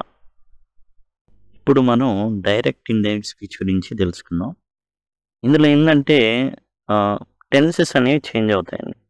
సింపుల్ ప్రజెంట్ సింపుల్ పాస్ట్గా అవుతుంది, ప్రజెంట్ కంటిన్యూస్ పాస్ట్ కంటిన్యూస్గా అవుతుంది, ప్రజెంట్ పర్ఫెక్ట్ పాస్ట్ పర్ఫెక్ట్ అవుతుంది, ప్రజెంట్ పర్ఫెక్ట్ కంటిన్యూస్ వచ్చేసి past perfect continuous tense, simple past past పర్ఫెక్ట్గా, పాస్ట్ కంటిన్యూస్ వచ్చేసి పాస్ట్ పర్ఫెక్ట్ కంటిన్యూస్. అట్లానే మోడల్ వెర్బ్స్ ఏవైతే ఉన్నాయో will, would, may, might, can, could, shall, should, ఈ విధంగా చేంజెస్ అయితే అవడం అయితే జరుగుతుంది. ఇంకా ఎలాంటి చేంజెస్ జరుగుతాయి ఏంటనేది చూద్దాం. చూడండి డైరెక్ట్ స్పీచ్ని ఏంటంటే కోటెడ్ స్పీచ్ అంటారు, ఇండైరెక్ట్ స్పీచ్ని ఏంటంటే రిపోర్టెడ్ స్పీచ్ అని కూడా అంటారు. జనరల్గా డైరెక్ట్ స్పీచ్లో మనం జాగ్రత్తగా గమనించినట్లయితే ప్రొనౌన్స్ అనేవి చేంజ్ అవుతూ ఉంటాయి. చూడండి షీ సెడ్ అని, షీ సెడ్ దాట్, ఐ కాస్త షీగా మారుతుంది, యామ్ కాస్త వాజ్గా మారుతుంది, టైర్డ్ కాస్త మామూలుగానే ఉంటుంది. షీ సెడ్, ఇప్పుడు రాసేటప్పుడు ఎట్లా రాస్తారంటే ఇక్కడ ఏదైతే మీకు ఈ వెర్బ్స్ ఉన్నాయో, ఏదైతే రిపోర్టింగ్ వెర్బ్ అంటారు దీన్ని, సెడ్ని, ఇది కూడా మారుతుంది. అడిగేదాన్ని బట్టి, సిచ్యువేషన్ని బట్టి మనకి ప్రొనౌన్ అనేది ఈ ఇన్వర్టెడ్ కామర్స్ లోపల ఉంది చూసారా, అది మాత్రమే మారుతుంది. ఇక్కడ మీరు గమనించినట్లయితే షీ సెడ్ అనేది ఇక్కడ సందర్భాన్ని బట్టి షీ సెడ్ వచ్చేస్తుంది. ఇక్కడ మనకి ఏదైతే అసర్టివ్ సెంటెన్స్ అయితే అంటే ఫుల్ స్టాప్తో ఎండ్ అయ్యేటటువంటి ఏదైనా సెంటెన్స్ని దట్ అని రాస్తారు, షీ సెడ్ దట్. అదే క్వశ్చన్ మార్క్ అయితే హెల్పింగ్ వెర్బ్తో స్టార్ట్ అయితేనేమో ఇఫ్ రాస్తారు. అలా కాకుండా డబ్ల్యూహెచ్ వర్డ్తో కనుక ఈ ఇన్వర్టెడ్ కామర్స్లో ఉన్నది స్టార్ట్ అయితే డబ్ల్యూహెచ్ వర్డ్తో స్టార్ట్ చేస్తారు. షీ సెడ్ దాట్, ఇక్కడ ఉన్నటువంటి ప్రొనౌన్ ఐ కాస్త షీగా మారుతుంది. ఐ అని గనక ఉంటే అది ఇక్కడ ఉన్నటువంటి బయట ఉన్నటువంటి కోటెడ్ స్పీచ్లో ఏదైతే డైరెక్ట్ స్పీచ్లో ఉన్న ప్రొనౌన్ ఏదైతే ఉందో దానిగా మారిపోతుంది. She said that she was tired, ఈ విధంగా రావడం అయితే జరుగుతుంది. తర్వాత టెన్స్ కూడా మారుతుంది. మనం జాగ్రత్తగా గమనించినట్లయితే ఇక్కడ మనం ఐ యామ్ లీవింగ్ అని, ఇక్కడ కూడా మారింది, యామ్ కాస్త వాజ్గా మారింది. అంటే సింపుల్ ప్రెజెంట్ ఉన్నది కాస్త ఏం మారిందంటే సింపుల్ పాస్ట్గా మారడం అనేది జరిగింది. I am leaving he said. చూడండి, హీ సెడ్గానే వస్తుంది. ఫుల్ స్టాప్తో ఎండ్ అయ్యేటటువంటి ఏంటంటే ఇది అసర్టివ్ సెంటెన్స్ కాబట్టి దట్తో అవుతుంది. హీ సెడ్ తర్వాత ఇన్వర్టెడ్ కామర్స్ తీసేసిన తర్వాత దట్ వస్తుంది. ఐ ఉంది కాబట్టి ఇక్కడ ఏదైతే ప్రొనౌన్ ఉందో దాన్ని తీసుకుంటుంది. యామ్ కాస్త వాజ్గా మారుతుంది. కారణం ఏంటంటే సింపుల్ ప్రెజెంట్ కాస్త సింపుల్ పాస్ట్గా మారుతుంది. లీవింగ్ అట్లానే ఉంటుంది. తర్వాత రిపోర్టింగ్ వెర్బ్స్ అంటే ఏంటి? ఇక్కడ చూడండి, ఇది చూసారా, సెడ్, దీన్నే రిపోర్టింగ్ వెర్బ్ అంటారు. ఇది కూడా సందర్భానుసారంగా మారడం అయితే జరుగుతుంది. I will see you tomorrow అన్నారు. I will see you tomorrow ఉంది కదా, షీ సెడ్. ఇక్కడ ఉన్నటువంటి సెడ్ రిపోర్టింగ్ వెర్బ్ అనమాట. ఎలా మారచ్చు? షీ ఇన్ఫార్మ్ మీ, లేకపోతే షీ టోల్డ్ మీ, అట్లా మారవచ్చు. ఇది ఫుల్ స్టాప్తో ఎండ్ అయ్యేటటువంటి అసర్టివ్ సెంటెన్స్ కాబట్టి దట్ వచ్చింది. ఐ కాస్త షీగా మరి. ఎందుకని? షీ ఇక్కడ ఏదైతే ఉంటుందో అది ప్రతిబింబిస్తుంది. She informed me that. She will కాస్త వుడ్గా మారుతుంది. సీ అవుతుంది. యూ అంటే నన్ను కాబట్టి మీగా మారుతుంది. టుమారో కాస్త ద నెక్స్ట్ డే అవుతుంది. టైమ్ అండ్ ప్లేస్, టుమారో ఉంది కదా, ఇది ఏంటంటే సమయం గురించి కాబట్టి టుమారే ద నెక్స్ట్ డేగా మారుతుంది. అతను తర్వాత రోజు కలవమని చెప్పాడు అని అంటాం. రేపు కలవమని చెప్పాడని చెప్పాం, ఎందుకంటే అది గతంలో ఎప్పుడో జరిగిపోయింది కాబట్టి. ఇక్కడ మనం చూసినట్లయితే I'm going there now he said that వస్తుంది. ఎందుకు వస్తుంది? ఇన్వర్టెడ్ కామర్స్ తీసేస్తాం. ఫుల్ స్టాప్ ఉన్న సెంటెన్స్ ఏవైతే ఉన్నాయో అవి కాబట్టి దట్ వస్తుంది. ఇక్కడ ఐ ఉంటే కనుక ఇక్కడ ఏదైతే ఉందో అది వస్తుంది. యామ్ కాస్త వాజ్గా మారుతుంది. అదే ప్లూరల్ అయితే వర్గా మారుతుంది. గోయింగ్, దేర్, నౌ కాస్త దెన్గా మారడం అయితే జరుగుతుంది. హియర్ అయితే దేర్ అవుతుంది. తర్వాత మోడల్ వెర్బ్స్, కెన్ కాస్త కుడ్గా మారుతుందండి. హీ సెడ్ దాట్, ఇక్కడ హీ ఉంది కాబట్టి ఐ బదులు హీ వచ్చేస్తుంది. కెన్ కుడ్ అవుతుంది. హెల్ప్ మీ, యూ అంటే ఇక్కడ మనకేంటంటే మనకు చెప్పినట్టు కాబట్టి మీ అనేది అవుతుందన్నమాట. తర్వాత పంక్చుయేషన్ వచ్చేసి జరిగే మార్పులు ఏంటంటే ఇన్వర్టెడ్ కామర్స్ పోతాయి, దట్ అనేది పెడతాం. ఆ తర్వాత హీ సెడ్ దట్ వస్తుంది, ఇన్వర్టెడ్ కామర్స్ పోయి. షీ ఉంది కాబట్టి షీనే, ఎందుకంటే థర్డ్ పర్సన్ కాబట్టి అట్లానే ఇది అవుతుంది. ఈజ్ కాస్త వాజ్గా అవుతుంది, బిజీ అవుతుంది. ఈ విధంగా పంక్చుయేషన్ అంటే ఈ కామాలు పోతాయి, ఇన్వర్టెడ్ కామర్స్ పోతాయి, చివరిలో కేవలం ఫుల్ స్టాప్ అనేది రావడం అయితే జరుగుతుంది. ఇక్కడ మనకి ఎగ్జామ్ పాయింట్ ఆఫ్ వ్యూలో ఒకటి ఇవ్వడం జరిగింది. ఇక్కడ మనం చూసినట్లయితే కొన్నిసార్లు కొన్ని ప్రత్యేకమైన పరిస్థితులు ఉంటాయి. ఇండైరెక్ట్ స్పీచ్లో ఒకవేళ నిత్య సత్యాలు కనుక ఇచ్చినట్లయితే యాజ్ ఇట్ ఈజ్గా అదే రాస్తాం. Teacher said sun rises in the east. దానికి ఎట్లా రాస్తాం? టీచర్ సెడ్ దాట్, లేకపోతే teacher taught that the sun rises in the east, అంతే. సింపుల్ ప్రెజెంట్లోనే ఉంచుతాం, దాన్ని ఏం మార్చాం. ఇక్కడ హ్యాడ్ బెటర్తో మీరు గమనించినట్లయితే హ్యాడ్ బెటర్తో సెంటెన్స్ అనేది ఉంది. The children had better go to bed early, Maya said.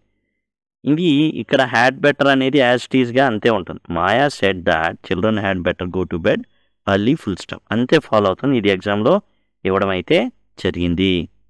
ఇక డైరెక్ట్ స్పీచ్ నుంచి ఇండైరెక్ట్ స్పీచ్లోకి లేదా రిపోర్టెడ్ స్పీచ్లోకి మారేటప్పుడు నౌ అనేది దెన్గా మారుతుంది. టుడే అనేది that day, tonight that night, tomorrow the next day, yesterday అంటే ద ప్రీవియస్ డేగా మారుతుంది.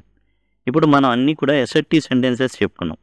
మరి ఇంపరేటివ్ సెంటెన్స్ కనుక చూసినట్లయితే ఎలా వస్తాయి? ఇంపరేటివ్ సెంటెన్స్ సబ్జెక్ట్ అనేది ఉండదు. He said please close the door, ఇది ఎట్లా మారుతుంది? ప్లీజ్ అని వాడాడంటే ఏం చేసినట్టు? రిక్వెస్ట్ చేసినట్టు.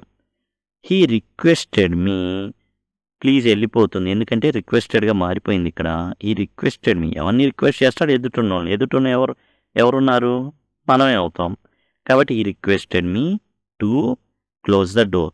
యాక్చువల్గా ఈ ఇంపరేటివ్ సెంటెన్స్ ఏదైనా కానీ 2+ ఈ విధంగా రావడం అయితే జరుగుతుందన్నమాట. ఈ requested me to close the door. తర్వాత ఇంట్రాగేటివ్ సెంటెన్స్ అండి. ఇంట్రాగేటివ్ సెంటెన్స్ అంటే ఏంటంటే క్వశ్చన్ మార్క్తో ఉంటుంది. అదేంటంటే హెల్పింగ్ వెర్బ్తో స్టార్ట్ అయితేనేమో ఇఫ్ అనేది వాడతాం. షీ ఆస్క్డ్ ఇఫ్, యూ కాస్త ఐ అవుతుంది, అంటే ఎదుటిన్న వాళ్ళని అడుగుతుంది. అంటే ఎవరున్నారు ఎదుట? మనం ఉన్నట్టే. ఇండైరెక్ట్ స్పీచ్, డైరెక్ట్ ఇండైరెక్ట్లో మనం ఉన్నట్టే. Did you finish your homework? She ask if I had finish my homework. ఎందుకని రాసాం? డిడ్ ప్లస్ ఫినిష్డ్ సింపుల్ పాస్ట్లో ఉంది. అది పాస్ట్ పర్ఫెక్ట్లో మారిపోతుంది అనేసి మనం ముందే తెలుసుకున్నాం. కాబట్టి ఇది పాస్ట్ పర్ఫెక్ట్లో ఉంటుందన్నమాట. ఎక్స్క్లమేటరీ సెంటెన్స్ అంటే ఏంటంటే ఆశ్చర్యపోతూ అనేటటువంటి వాక్యాలు. వాట్ ఏ బ్యూటిఫుల్ డే, ఎంత అందమైన రోజు. అది షీ సెడ్. ఎలా తెలుస్తుంది? ఎక్స్క్లమేటరీ అని ఎలా తెలుస్తుంది? ఇంట్రాగేటివ్ అయితే క్వశ్చన్ మార్క్, ఎక్స్క్లమేటరీ అయితే ఈ గుర్తు. She exclaim that it was a beautiful day. అంతే, ఆ విధంగా రాయాల్సి ఉంటుంది. ఇప్పుడు మనం 7th టాపిక్ ఏదైతే ఉందో టెట్కి సంబంధించి క్వశ్చన్స్ అండ్ క్వశ్చన్ ట్యాగ్స్. ప్రశ్నలు. జనరల్గా ప్రశ్నలు క్వశ్చన్స్ అనేవి క్వశ్చన్ మార్క్తో ఎండ్ అవుతాయి. క్వశ్చన్ ట్యాగ్స్ కూడా అదే విధంగా ఎండ్ అవుతాయి. అసలు ఏంటి క్వశ్చన్ ట్యాగ్స్ అవి చూద్దాం. జనరల్గా చూడండి, షీ లైక్స్ కాఫీ అని ఉందనుకోండి. ఇప్పుడు దీన్ని క్వశ్చన్ ట్యాగ్గా రాయాలి.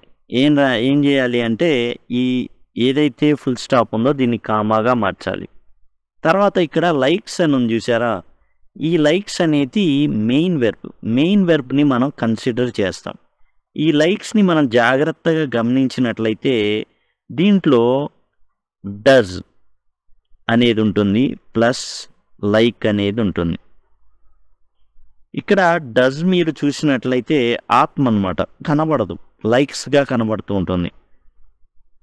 ఓకే, అట్లానే లైక్డ్ అని ఉంటుంది. ఇప్పుడు LIKED లైక్డ్ ఉంటుంది. దీంట్లో ఆత్మ ఏంటంటే డిడ్, కనబడదు, అది బయటికి. మనం ఏం చేస్తాం? దాని అంతవరకే తీసుకొని రావాల్సి ఉంటుంది. షీ లైక్స్ కాఫీ అంటే డస్ లైక్ ఉంది. ఇప్పుడు మనం ఏం చేస్తామంటే డస్ని బయటికి తీసుకొచ్చేస్తాం. ఇప్పుడు ఈ యొక్క ఏదైతే సెంటెన్స్ ఉందో ఇందులో నాట్ అనేది లేకపోతే నాట్ని మనం ప్లేస్ చేస్తాం, అపాస్ట్రఫీ పెట్టి రాసుకుంటాం. డజంట్. ఇక్కడ ఉన్నటువంటి ఏదైతే సబ్జెక్ట్ ఉన్నారో దానికి సంబంధించిన ప్రొనౌన్ని మనం తీసుకుంటాం, క్వశ్చన్ మార్క్ పెడతాం. Doesn't she, she likes coffee. Doesn't she, ఆమె కాఫీ అంటే ఇష్టం కాదా? ఈ విధంగా అన్నమాట. ఈ విధంగా మనం రాయాల్సి ఉంటుంది. ఇప్పుడు మనం ఏం చేద్దామంటే టెన్స్ వైజ్ చూద్దాం. టెన్స్ వైజ్ ఎట్లా ఏంటనేది మనం చూద్దాం. మరి లైక్ చూసాం, లైక్ ఎలా ఉంటుందో కూడా చూద్దాం. ఇప్పుడు మనం చూసినట్లయితే లైక్ అనుకోండి, ఎట్లా ఉంటుంది? లైక్ అంటే డూ ప్లస్ లైక్ ఉంటుంది. అప్పుడు డూ అనేదాన్ని బయటికి తీస్తాం. ఈ విధంగా అండి మనం చూసినట్లయితే క్లియర్గా టెన్స్ వైజ్ చూద్దాం. ప్రజెంట్ సింపుల్ అనుకోండి, she likes coffee. Doesn't she చూసాం. డజంట్ లైక్ కాఫీ అంటే డస్ షీనే. ఎందుకు డస్ షీ ఇక్కడ అంటే ఇందులో నాట్ ఉంది కదా, కాబట్టి ఇక్కడ నాట్ అవసరం లేదు. She likes coffee. ఎలా కామా పెట్టాం? లైక్స్లోని డస్ తీసుకొచ్చాం, నాట్ లేదు కాబట్టి నాట్ ఉంచాం. అండ్ షీ ఏదైతే ప్రొనౌన్ ఉందో అది రాసాం, క్వశ్చన్ మార్క్ పెట్టాం. తర్వాత పాస్ట్ సింపుల్ అనుకోండి, ఎట్లా ఉంటుందో చూద్దాం. They went to the party. ఇందులో వెంట్ ఉంది కదా, వెంట్లో డిడ్ ప్లస్ గో ఉంటుంది. ఆ డిడ్ని తీసుకుంటాం. నాట్ లేదు కాబట్టి నాట్ రాస్తాం. ఇక్కడ ఉన్నటువంటి ప్రొనౌన్ ఏదైతే ఉందో అది తీసుకుంటాం, క్వశ్చన్ మార్క్ పెడతాం. ఇక్కడ they didn't go to party అనుకోండి, నాట్ ఉంది కాబట్టి డిడ్ని తీసుకుంటాం, దేన్ని తీసుకుంటాం, క్వశ్చన్ మార్క్ పెడతాం. ప్రతిదానికి మామూలే. ప్రజెంట్ కంటిన్యూస్ అనుకోండి, హీ ఈజ్ వర్కింగ్ హార్డ్. ఇందులో మెయిన్ ఏదైతే ఉందో అదే తీసుకుంటాం, ఏది హెల్పింగ్ వెర్బ్ అనేది. ఓకే, ఈజ్ తీసుకుంటాం, నాట్ లేదు కాబట్టి నాట్ పెడతాం, ప్రొనౌన్ హీ కాబట్టి హీ పెడతాం, క్వశ్చన్ మార్క్ పెడతాం. Is not working hard, is he question mark. Is he ఎందుకైంది? ఇక్కడ ఉన్నటువంటి హెల్పింగ్ వెర్బ్ ఏదైతే ఉందో ఈజ్ని తీసుకున్నాం. నాట్ ఏదైతే ఇక్కడ ఇందులో ఆల్రెడీ ఉంది కాబట్టి నాట్ అవసరం లేదు, అది రాయము. ఇక్కడ ఉన్నటువంటి ఏదైతే ప్రొనౌన్ ఉందో అది తీసుకుంటాం, క్వశ్చన్ మార్క్. తర్వాత పాస్ట్ కంటిన్యూస్ కనుక మనం చూసినట్లయితే దే వర్ స్టడీయింగ్, వర్ని తీసుకుంటాం. ఏదైతే హెల్పింగ్ వెర్బ్ ఉందో అది తీసుకుంటాం, నాట్ లేదు కాబట్టి నాట్ పెడతాం. ఏదైతే ప్రొనౌన్ ఉందో దే అది రాస్తాం, క్వశ్చన్ మార్క్ పెడతాం. ఆ తర్వాత దే వర్ నాట్ స్టడీయింగ్. ఇందులో మనం చూసినట్లయితే వర్ అనేది హెల్పింగ్ వెర్బ్ ఉంది, వర్ రాసాం. నాట్ ఉంది కాబట్టి నాట్ ఇక్కడ రాయాల్సిన అవసరం లేదు. ప్రొనౌన్ ఏదైతే ఉందో అది రాసాం, క్వశ్చన్ మార్క్ పెట్టాం. ప్రజెంట్ పర్ఫెక్ట్లో హ్యాస్, ఫినిష్. ఇందులో విడదీయాల్సిన అవసరం లేదు. ఇక్కడ ఆల్రెడీ మనకి ఏముంది, హ్యాస్ అనేది కనబడుతుంది హెల్పింగ్ వెర్బ్. ఆ హెల్పింగ్ వెర్బ్నే తీసుకుంటాం. నాట్ లేకపోతే నాట్ ప్లేస్ చేస్తాం అపాస్ట్రఫీతో అన్నమాట. అండ్ ఇక్కడ ఉన్నటువంటి ఏదైతే ప్రొనౌన్ ఉందో అది తీసుకుంటాం. ఒకవేళ పేరు ఉందనుకోండి, శ్యామల అయితే షీ తీసుకుంటాం, శ్యామ్ ఉంటే హీ తీసుకుంటాం, క్వశ్చన్ మార్క్ పెట్టుకుంటాం. She has not finished her homework, has తీసుకుంటాం. నాట్ అనేది తీసుకోమో, హ్యాస్ ఒక్కటి తీసుకుంటాం, షీ క్వశ్చన్ మార్క్. అట్లా పాస్ట్ పర్ఫెక్ట్ అనుకోండి, హ్యాడ్ వచ్చేస్తుంది, హీ హ్యాడ్ ఆల్రెడీ లెఫ్ట్. ఇందులో మనకి నాట్ లేదు కాబట్టి హ్యాడ్ తీసుకుంటాం. ఏదైతే మెయిన్గా ఉన్నటువంటి ఏదైతే మనకి ఇక్కడ కనబడుతుంది కదా హెల్పింగ్ వెర్బ్, ఆ హెల్పింగ్ వెర్బ్ని మనం తీసుకున్నాం. నాట్ లేదు కాబట్టి నాట్ ఉంచాం, ప్రొనౌన్ తీసుకున్నాం, ఈ పెట్టాం, క్వశ్చన్ మార్క్. ఇక్కడ కూడా అంతే, నాట్ ఉంది కాబట్టి నాట్ పెట్టాం. తర్వాత ఫ్యూచర్ సింపుల్ తీసుకుంటే లేదా simple future, you will come with us. Will not లేదు కాబట్టి నాట్ చేస్తాం, వోంట్ అయిపోతుంది. ఇక్కడ ఉన్నటువంటి సబ్జెక్ట్ ఏదైతే ఉందో ప్రొనౌన్, అది మనం చూసుకుంటే won't you question mark. You won't come with us, will you అవుతుంది ఎందుకంటే నాట్ ఉంది కాబట్టి. తర్వాత షీ విల్ బీ, ఇక్కడ ఏదైతే వస్తుందో ఇక్కడ కూడా వోంట్ యూ, ఇక్కడ ఏమో షీ ఉంది కాబట్టి షీ వచ్చేస్తుంది. ఇప్పుడు యూ విల్, ఇక్కడ విల్ బీ ఉన్నంత మాత్రం ఏం మారదు, మెయిన్ ఉన్న విల్నే తీసుకుంటాం. విల్ ప్లస్ నాట్ వోంట్ అవుతుంది. ఇక్కడ ఉన్నటువంటి ఏదైతే సబ్జెక్ట్ ఉందో దాన్ని బట్టి మనం ఏం చేస్తాం, అది ఇక్కడ మనం ప్రొనౌన్ తీసుకుంటాం, క్వశ్చన్ మార్క్ పెడతాం. She won't be waiting for us, అప్పుడు విల్ అనమాట, విల్ తీసుకుంటాం ఎందుకని నాట్ అవసరం లేదు, నాట్ ఆల్రెడీ ఉంది కాబట్టి. She won't be waiting for us, ఆమె మన కోసం వెయిట్ చేయదులే, వెయిట్ చేస్తుందా అన్నమాట. ఆ తర్వాత విల్, తర్వాత ఇక్కడ ఉన్నటువంటి షీ ఏదైతే ఉందో ఆ షీ క్వశ్చన్ మార్క్. తర్వాత ఫ్యూచర్ పర్ఫెక్ట్, ఇక్కడ కూడా అంతే, విల్ హ్యావ్ ఉన్నంత మాత్రం ఏమన్నా అదే వస్తుంది, వోంట్ దే, ఇక్కడ విల్ దే, ఆ విధంగానే వస్తుంది అనమాట. అంతేగాని విల్ హ్యావ్ నాట్లు అలా ఏం రావు, ఓన్లీ విల్ విల్ విల్. ఇక్కడ కూడా విల్ విల్ విల్ అలానే వస్తాయి. నాట్ లేకపోతే నాట్ పెడతాం, నాట్ ఉంటేనేమో పెట్టము, ఆ విధంగా. ఇప్పుడు ఇలాంటి ప్రశ్నలు అయితే అడగడం జరుగుతుందండి. డోంట్ బి లేట్, వీటిని ఇంపరేటివ్ సెంటెన్సెస్ అంటారని మనకు తెలుసు. ఎట్లా టైప్స్ ఆఫ్ సెంటెన్సెస్లో assertive, imperative, interrogative, exclamatory sentences ఉంటాయని నేర్చుకున్నాం కదా, అందులో ఇంపరేటివ్ అనమాట. వీటికి ఏంటంటే జనరల్గా మనం ఏదైతే ఇందాక అనుకున్నామో అట్లా ఉండవు, కొన్ని స్పెషల్ సిచ్యువేషన్స్ ఉంటాయి. దీనికి ఆన్సర్ ఏంటో మనం ఆ స్పెషల్ సిచ్యువేషన్స్ చూస్తే మనకు అర్థమవుతుంది. అయితే ఇక్కడ మనకు తెలుసుకోవడానికి ఏంటంటే డోంట్ బి లేట్ అనేది విల్ యూ అవుతుంది, ఎట్లా అవుతుంది ఏందనేది చూద్దాం. ఇక్కడ స్పెషల్ సిచ్యువేషన్స్ డిస్కస్ చేస్తున్నాం. ఐ యామ్, ఇక్కడ చూడండి ఐ యామ్ రైట్, ఇక్కడ మనకి ఐ యామ్ వచ్చింది కాబట్టి యామ్ అండ్ ఐ అని రాయడానికి లేదండి, ఆర్ నాట్ ఐ అని రాయాలి. ఇది చాలా చాలా ఇంపార్టెంట్. ఇప్పటి వరకు ఎన్నో ఎగ్జామ్స్లో ఇచ్చినటువంటి ప్రశ్న అనమాట ఇది. ఐ యామ్ ఏ టీచర్, దీనికి క్వశ్చన్ ట్యాగ్ రాయండి. అందరూ ఏమనుకుంటారు, యామ్ అంటే కాదు, ఆ అంటాయి. ఇది స్పెషల్ సిచ్యువేషన్ అనమాట. I am the tallest here, are not I. ఇది మెయిన్ మనం గుర్తుంచుకోవాల్సింది, ఇవి గుర్తుపెట్టుకోవాలి. ఎందుకు ఏంటంటే కొన్ని లాజికల్ మిస్ అవుతాయి, బట్ ఏంటంటే యామ్ అంటే అనేది పలకడం కష్టం అవుతుంది, అంటాయి, ఆ విధంగా అంటారనమాట. ఐ యామ్ రైట్ అంటాయి, I am the tallest here అంటాయి, ఆ విధంగా అనమాట. ఇంపరేటివ్స్ మనం డోంట్ బి లేట్ చూసాం కదా, అట్లా. Open the door, will you. Don't be shy, will you. Have a seat, will you. Most, will you అనేవి ఇంపరేటివ్స్కి వస్తాయండి. ఇంపరేటివ్స్ అంటే ఏంటంటే దీనికి సబ్జెక్ట్ ఉండదు, యూ ఓపెన్ ద డోర్ అనాలా, కానీ ఎదుటిన్న వ్యక్తిని ఓపెన్ ద డోర్ అనేస్తాం. డోంట్ బి షై, సిగ్గుపడొద్దు అంటాం, ఎవరిని ఎదుటిన్న వ్యక్తిని అంటాం, అది మిస్ అయింది.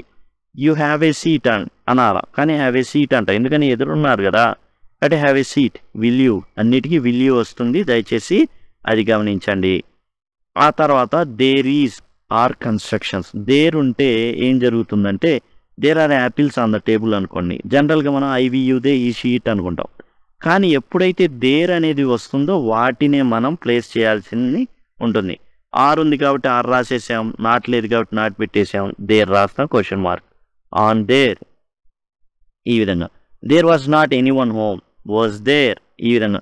వాజ్ దేర్ ఎందుకైంది, ఇక్కడ నాట్ అనేది లేదు కదా, ఇక్కడ నాట్ అనేది ఉంది కాబట్టి ఇక్కడ నాట్ అనేది లేదు, వాజ్ దేర్ అయింది. ఇక్కడ నాట్ అనేది లేదు కాబట్టి ఇక్కడ ఉంది, ఇక్కడ నాట్ అనేది ఉన్నది కాబట్టి ఇక్కడ లేదు, అది గమనించండి. తర్వాత కొన్ని యాడ్ వెబ్స్ నెగిటివ్స్ అయ్యి నాట్ ఉండాల్సిన అవసరమే లేదు, కానీ నాట్ ఉంటుంది. చూడండి, హీ హార్డ్లీ స్పీక్స్ ఇంగ్లీష్. వాడికి ఇంగ్లీష్ మాట్లాడడం రాదు, వచ్చా అట్లా అనమాట. There were scarcely any people there. అసలు అక్కడ ఎవరు లేరు, ఉన్నారా? కాబట్టి ఇందులోనే నాట్ ఉంటుంది. హార్డ్లీ అండ్ స్కేర్స్లీ ఇలాంటి అక్కడే నాట్ ఉంది వాటిలోనే.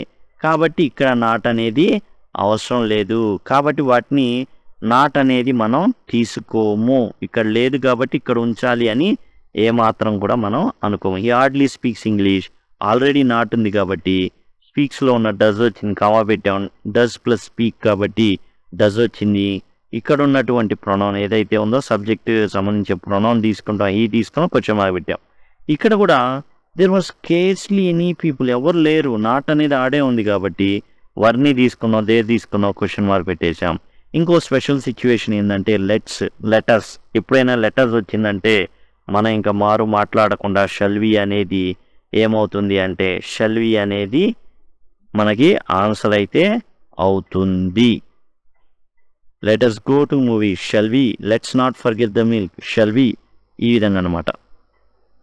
ఇదండి క్వశ్చన్ టాస్క్కి సంబంధించి టోటల్ ఈ ఎక్సెప్షన్స్ కూడా చూసాం కదా. TS TET 2022 english.blogspot.com. దీంట్లో మీకు class wise as well as topic wise అన్నీ కూడా డీటెయిల్డ్గా ఇవ్వబడ్డాయి. డైరెక్ట్ ఇండైరెక్ట్ స్పీచ్ ఏదైతే ఉందో క్లాస్ వైజ్ అవి డిస్కస్ చేయడం జరుగుతుంది. అట్లానే వాయిస్కి సంబంధించి ప్రతి టాపిక్ కూడా మీకు ఇక్కడ అవైలబుల్గా ఉంటుంది. అలానే ఇంగ్లీష్ మెథడాలజీకి సంబంధించినవి కూడా మీకు ఇక్కడ టోటల్ మొత్తం ఇవ్వబడ్డాయి. ఇక్కడ మీకు ఈ ప్లేలిస్ట్ ఉంటుంది. టోటల్ మెథడాలజీ మొత్తం కూడా మీరు యాక్సెస్ చేయొచ్చు. ఇప్పుడు మనం యాక్టివ్ ప్యాసివ్ వాయిస్ గురించి చూద్దాం. యాక్టివ్ వాయిస్ అంటే ఏంటంటే నార్మల్గా చెప్పేయడం. ప్యాసివ్ వాయిస్ వచ్చేసి ఏంటంటే సబ్జెక్ట్ ఎవరైతే ఉన్నారో ఆ వ్యక్తి గురించి అనవసరం అనమాట. ఇప్పుడు యాక్టివ్ వాయిస్ ఎలా ఉంటుందంటే రాముడు రావణుణ్ణి చంపాడు, అయిపోయింది. అదే ప్యాసివ్ వాయిస్ వచ్చేసి ఎలా వస్తుంది అంటే రావణుడు రాముని చేత చంపబడ్డాడు. అసలు ప్యాసివ్ వాయిస్ యొక్క ఉపయోగం ఏంటి? నా పర్సు దొంగిలించబడింది, అది ఎవరు చేశారో తెలీదు. అలాంటి వాటికి సబ్జెక్టు ప్రాముఖ్యత అనేది అంత అవసరం లేని దానికోసం ముఖ్యంగా ప్యాసివ్ వాయిస్ అనేది మనం వాడుతూ ఉండడం అనేది జరుగుతుంది. అయితే ప్యాసివ్ వాయిస్ చాలా సింపుల్ అండి. జాగ్రత్తగా మనం గమనించినట్లయితే ప్రజెంట్ సింపుల్ ఉందనుకోండి, సబ్జెక్టు వెర్బ్ 1 ప్లస్ ఆబ్జెక్ట్ ఉంటుంది. ఇక్కడ సబ్జెక్టు కాస్త చివరికి వెళ్ళిపోతుందండి, ఆబ్జెక్ట్ కాస్త ముందుకు వచ్చేస్తుందండి. మధ్యలో జరిగేది ఏంటంటే ఇది సింపుల్ ప్రజెంట్కి ఈజ్ కానీ ఆర్ కానీ రావడం జరుగుతుంది. వెర్బ్ యొక్క థర్డ్ ఫామ్ వస్తుంది అండ్ బై అనేటటువంటి ఏజెంట్ అనేది ఉంటుంది. బై అనేటటువంటి ప్రిపోజిషన్ మనకి ఇక్కడ కనబడడం అయితే జరుగుతుందన్నమాట. ఇక్కడ మనం జాగ్రత్తగా గమనిస్తే చూడండి, ఇక్కడ ఐ డ్రైవ్ ఏ కార్ అని ఉంది. ఇందులో ముందు కార్ రావడం జరుగుతుంది, ఏ కార్. చివర్లో మనం సబ్జెక్ట్ ఎలా మారిపోతుంది అంటే బై తర్వాత ఐ రాదు, మీ వస్తుంది. మధ్యలో ఇక్కడ మనం గమనించినట్లయితే ఈజ్ వస్తుంది. ఎందుకని అంటే కార్ అనేది సింగులర్ కాబట్టి. వెర్బ్ యొక్క third form drive, drove, driven అది వస్తుంది. ఈ విధంగా అనమాట. తర్వాత మీరు పాస్ట్ సింపుల్ చూశారనుకోండి, ఐ డ్రోవ్ ఏ కార్.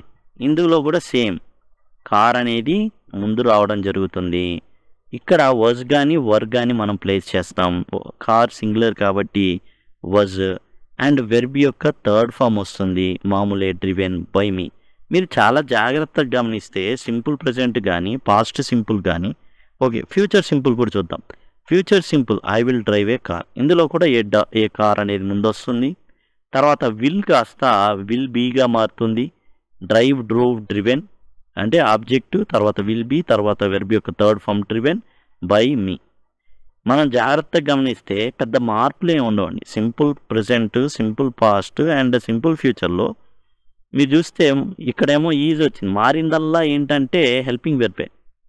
ఇక్కడ ఈజ్ వస్తే ఇక్కడ వాజ్ వచ్చింది, వాజ్ వస్తే ఇక్కడ విల్ బీ వచ్చింది సింపుల్ ఫ్యూచర్లో. సింపుల్ ప్రజెంట్లో ఉన్న ఈజు సింపుల్ పాస్ట్లోకి వెళ్ళేసరికి వాజ్గా మారింది అండ్ సింపుల్ ఫ్యూచర్లో విల్ బీగా మారింది.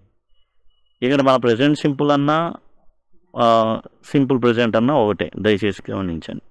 ఆ తర్వాత ప్రజెంట్ కంటిన్యూస్, తర్వాత పాస్ట్ కంటిన్యూస్. ఫ్యూచర్ కంటిన్యూస్ టెన్స్కి ఆ తర్వాత ప్రజెంట్ పర్ఫెక్ట్ కంటిన్యూస్ టెన్స్కి, పాస్ట్ పర్ఫెక్ట్ కంటిన్యూస్ టెన్స్కి, ఫ్యూచర్ పర్ఫెక్ట్ కంటిన్యూస్ టెన్స్కి, వీటికి ఫ్యూచర్ కంటిన్యూస్ మిగతా పర్ఫెక్ట్ కంటిన్యూస్ టెన్స్లు వేటికి కూడా ఈ వాయిస్ అనేది రాయడానికి సెట్ కాదు. ఇక present continuous, I'm driving A car. A car అనేది ముందు వస్తుంది, యాజ్ ఈజ్ అక్కడ వస్తుంది, ఈజ్ వస్తుంది. మరి కంటిన్యూస్లో ఉండేటటువంటి ఒక ప్రత్యేకత ఏంటంటే ఇంగ్ ఫామ్ వస్తుంది కదా, ఆ ఇంగ్ ఫామ్ని మనం ఏం చేయాలంటే బయటికి తీయాలి. అందుకని బీయింగ్ రాసుకుంటాం. ఏ కార్ ఈజ్ బీయింగ్, వెర్బ్ యొక్క థర్డ్ ఫామ్ డ్రివెన్ బై మీ. సింపుల్గా ఏంటంటే ప్రజెంట్ సింపుల్లో ఉన్నటువంటి ఈజ్ ఉంది చూసారా, దాని పక్కన బీయింగ్ రాశాను. దాంతో ఏమైపోయింది, ప్రజెంట్ కంటిన్యూస్ టెన్స్ యొక్క ప్యాసివ్ వాయిస్ వచ్చేసింది. రాసింది సింపుల్గా ఈజ్ తర్వాత బీయింగ్ రాసాం. అలానే పాస్ట్ కంటిన్యూస్లో కూడా వర్స్ తర్వాత బీయింగ్ రాసాం. అలానే మీరు గమనించినట్లయితే మనం పర్ఫెక్ట్లో కూడా అదే విధంగా ఉంటుంది. I have driven a car, a car has been driven by me, a car had been driven by me, a car will have been driven by me. మారిందల్లా ఏముంది, అంతా ఒకటే. ఇక్కడ హ్యాజ్ ఉంటే ఇక్కడ హ్యాడ్, ఇక్కడేమో విల్ హ్యావ్. చాలా సింపుల్గా ఉంటుంది. కాకపోతే ఈ ఫార్ములాస్ కొంచెం ప్రాక్టీస్ అనేది ఉండాలి. మీకు ఈ ప్రాక్టీస్ అంతా చక్కగా మీకేంటంటే ఈ యొక్క బ్లాగ్లో ఈజీగా మీకు వివరించబడ్డాయి, సులభంగా మీకు ఇక్కడ ఏంటంటే విపులంగా చెప్పబడ్డాయి, చాలా జాగ్రత్తగా. కాబట్టి చక్కగా ఉపయోగపడతాయి. ఇదేంటంటే రెడీ రెకానర్, ఒక మీకేంటంటే వెంటనే ఈ యొక్క ఫార్ములాస్ ఇవన్నీ ఉండేసి మీకు వచ్చుంటే సులభంగా ఒక్కసారి జ్ఞాపకం చేసుకోవడానికి ఉపయోగపడే విధంగా చార్ట్ అయితే ఇవ్వడం అయితే జరిగింది. తర్వాత మనకి డైరెక్ట్ ఇండైరెక్ట్లో చూసినట్లయితే ఇక్కడ కూడా ఇంపరేటివ్, ఇంట్రాగేటివ్ ఇట్లాంటివి ఉంటాయి.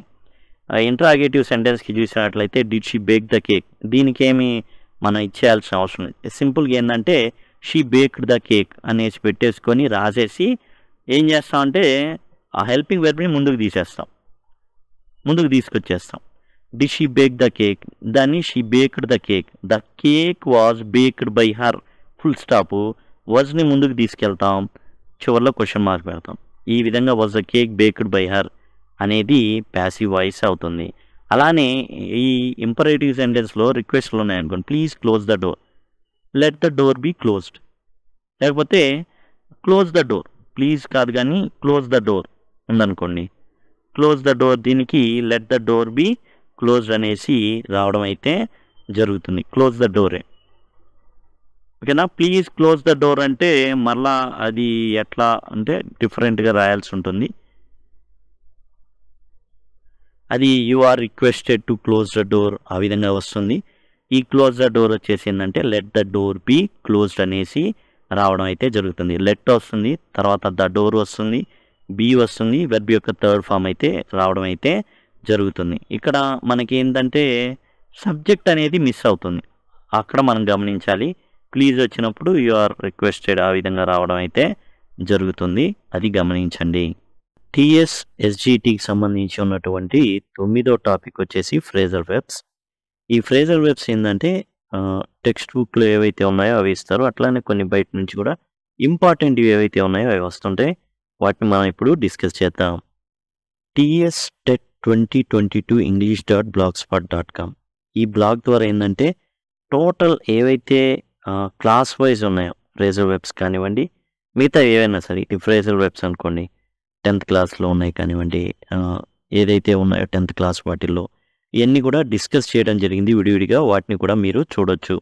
ఏంటంటే ఇప్పుడు మనం ఇంపార్టెంట్ చెప్పుకుంటాం. ఇంకా మాకు క్లాస్ వైజ్ కూడా నేర్చుకోవాలి అంటే మీరు టీఎస్ టెట్ 2022 english.blogspot.com నుంచి అవి మీరు చూడొచ్చు.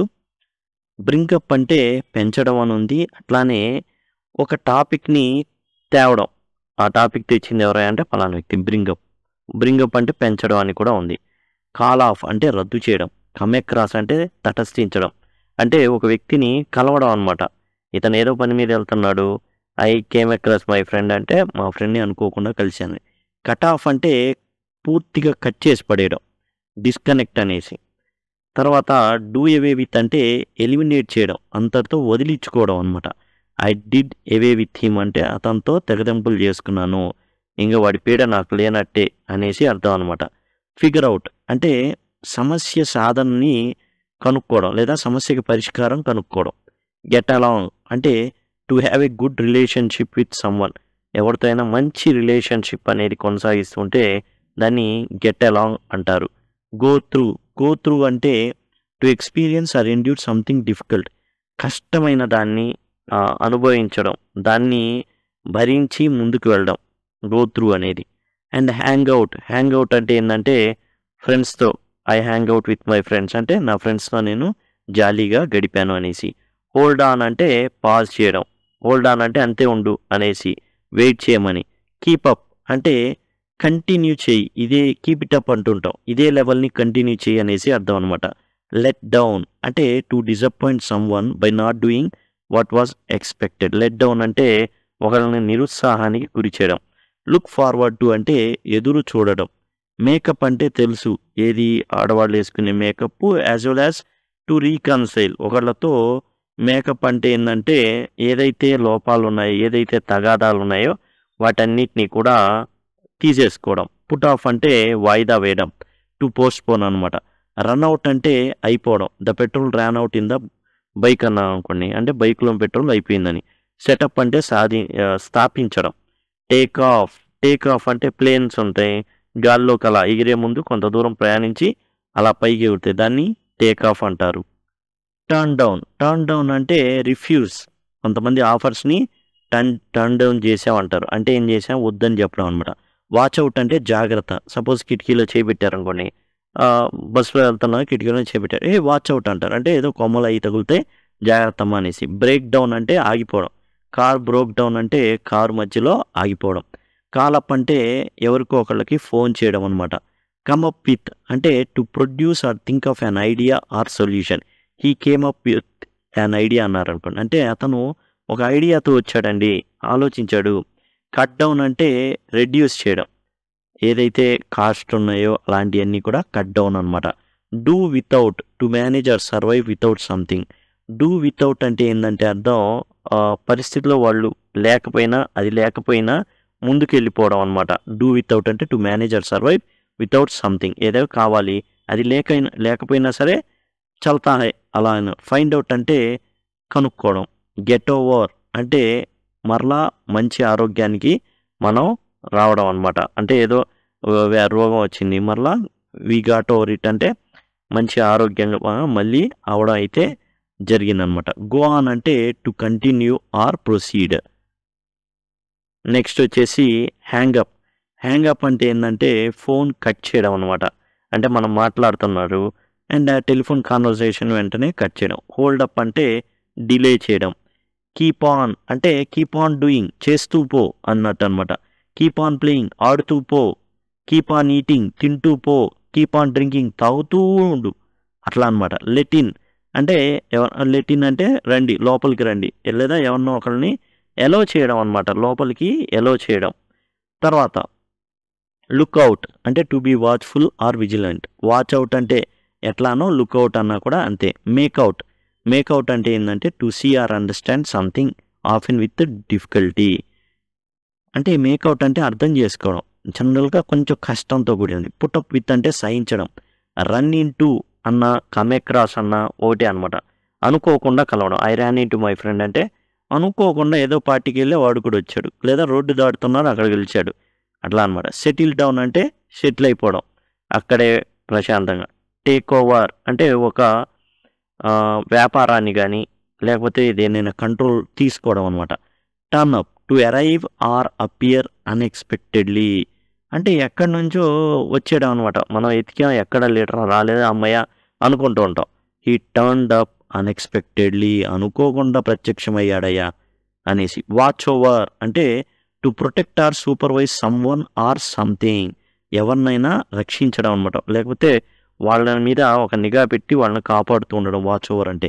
బ్రేకప్ అంటే తెలుసు, లవర్స్ బ్రేకప్ చెప్పుకుంటూ ఉంటారు. అండ్ కాల్ బ్యాక్ అంటే మరలా ఫోన్ చేయని చెప్తారు, కాల్ బ్యాక్ అని. కమ్ అలాంగ్ అంటే ఒకళ్ళతో రావడం.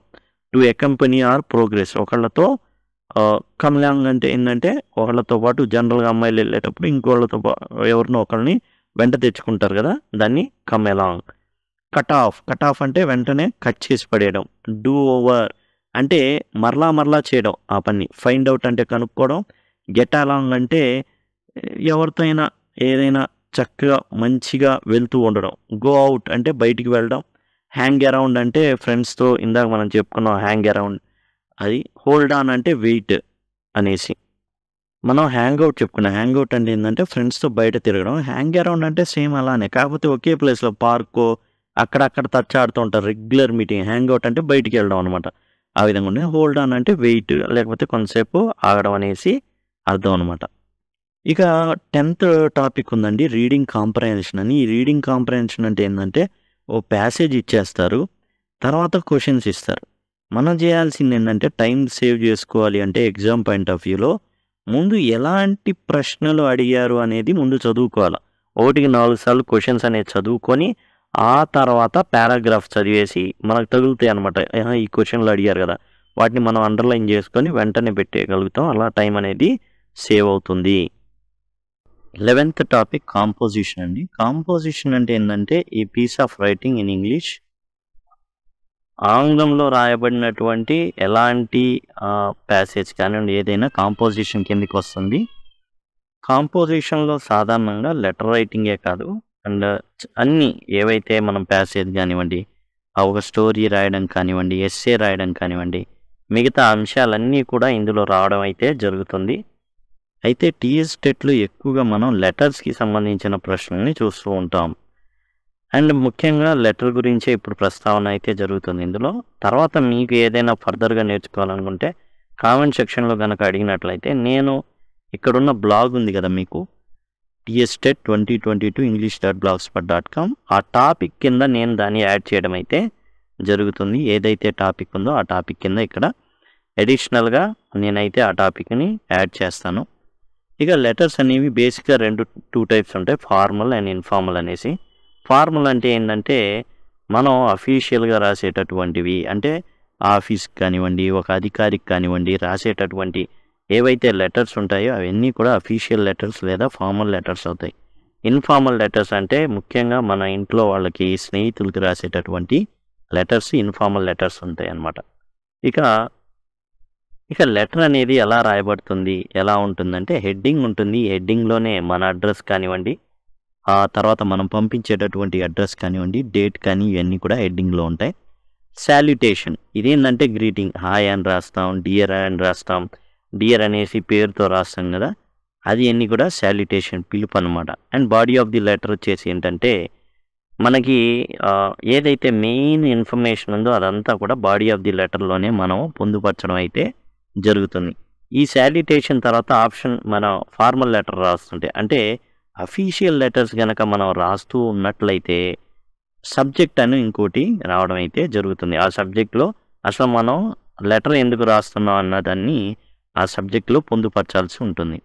ఇక క్లోజింగ్, దీన్ని సబ్స్క్రిప్షన్ అంటారు. జనరల్గా మనల్ని అడుగుతూ ఉంటారనమాట, what is subscription in a letter అనేసి. సబ్స్క్రిప్షన్ అంటే జనరల్గా ఏమనుకుంటారంటే యూట్యూబ్ సబ్స్క్రిప్షను లేకపోతే అమెజాన్ ప్రైమ్ సబ్స్క్రిప్షన్ అనుకుంటారు. అట్లా కాదు. యువర్స్ ట్రూలీ, సిన్సియర్లీ అని ఏదైతే మనం లెటర్లో రాస్తామో దాన్ని క్లోజింగ్ లేదా సబ్స్క్రిప్షన్ అంటారు. సిగ్నేచర్ అంటే చివరిలో మన పేరు రాస్తాం చూసారా, అదే మన సిగ్నేచర్ అనమాట. ఎంక్లోజర్ ఆర్ అటాచ్మెంట్స్ అంటే మనం ఆ లెటర్తో పాటు ఏవైనా ఫార్మల్ అనుకోండి, ఫార్మల్ లెటర్ అనుకోండి, ఉద్యోగానికి రాస్తుంటే కరిక్యులం వీటేతో పాటు మన సర్టిఫికేట్స్ని ఎంక్లోజ్ చేస్తాం. కాపీ ఏవైతే జిరాక్స్ కాపీలు ఉన్నాయో వాటిని ఎంక్లోజర్స్ లేదా అటాచ్మెంట్స్ అంటారు. జిరాక్స్ కాపీలని యాడ్ చేస్తూ ఉంటాం మనం ఆఫీస్లో ఇచ్చేటప్పుడు, వాటిని ఎంక్లోజర్స్ అంటారు.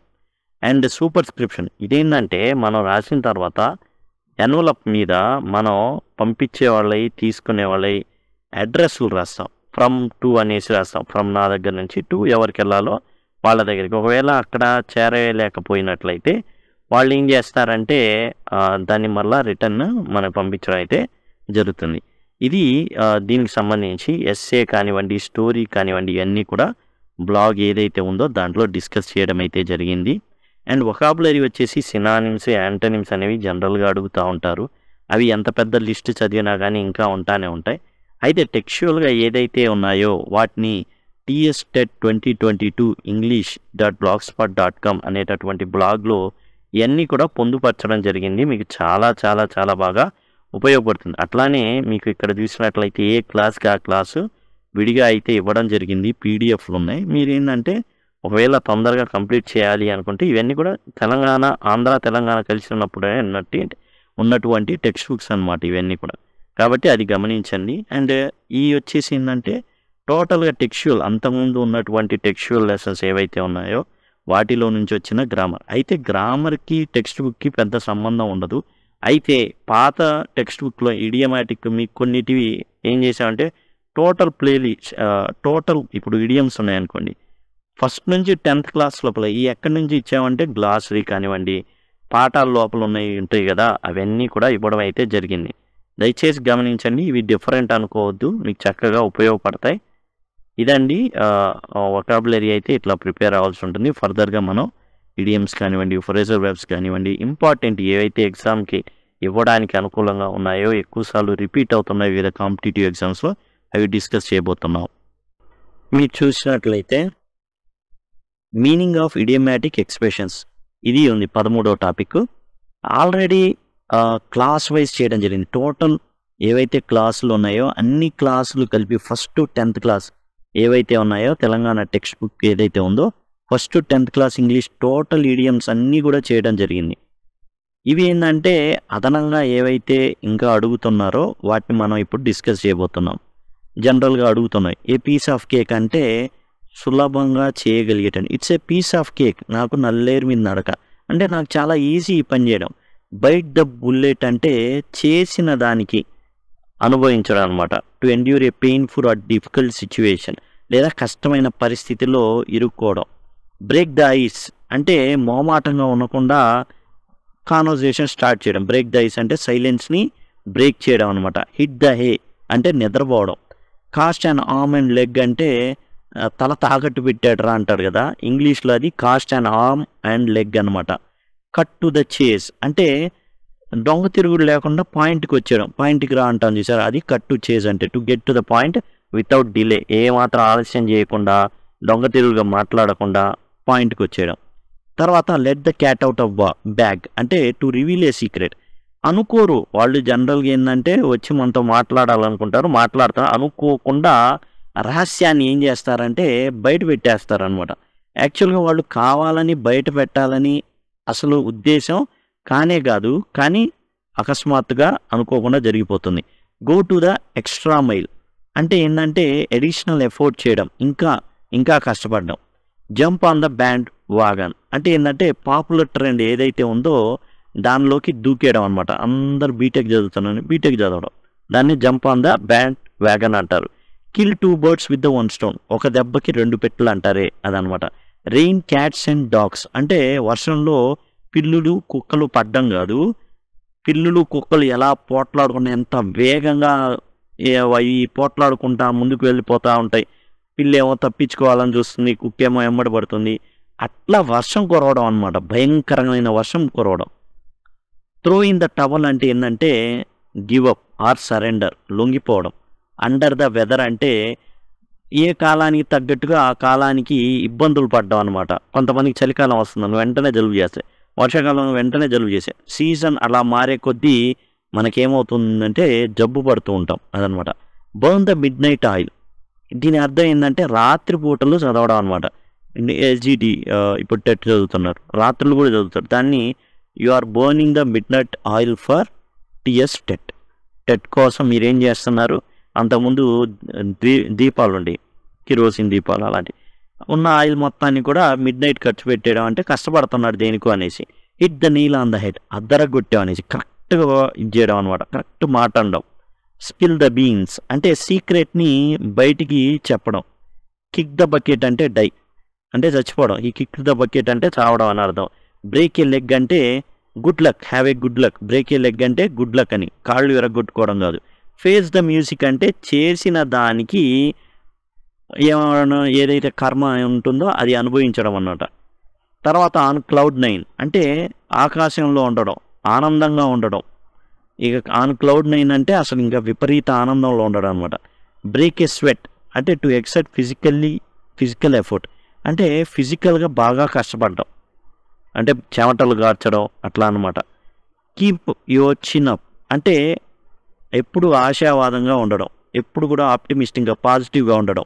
కీప్ యువర్ చిన్ అప్ ఏందోరా ఇలా జరుగుతుంది, కీప్ యువర్ చిన్ అప్ అంటే నువ్వు ఆశావాదంగా ఉండు, బాధపడమాకు, భయపడమాకు, డిప్రెషన్లోకి వెళ్ళమాకు అనేసి.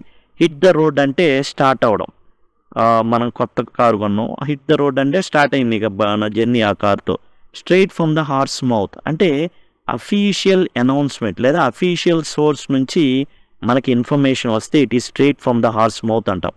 లెట్ స్లీపింగ్ డాగ్స్ లై అంటే ఏంటంటే ఏదైతే మన పాత కక్షలు లేదా పాత గొడవలు ఉన్నాయో వాటిని వదిలేసి కొత్తగా స్టార్ట్ చేద్దాం అనేసి. లెట్ ద స్లీపింగ్ డాగ్స్ లై.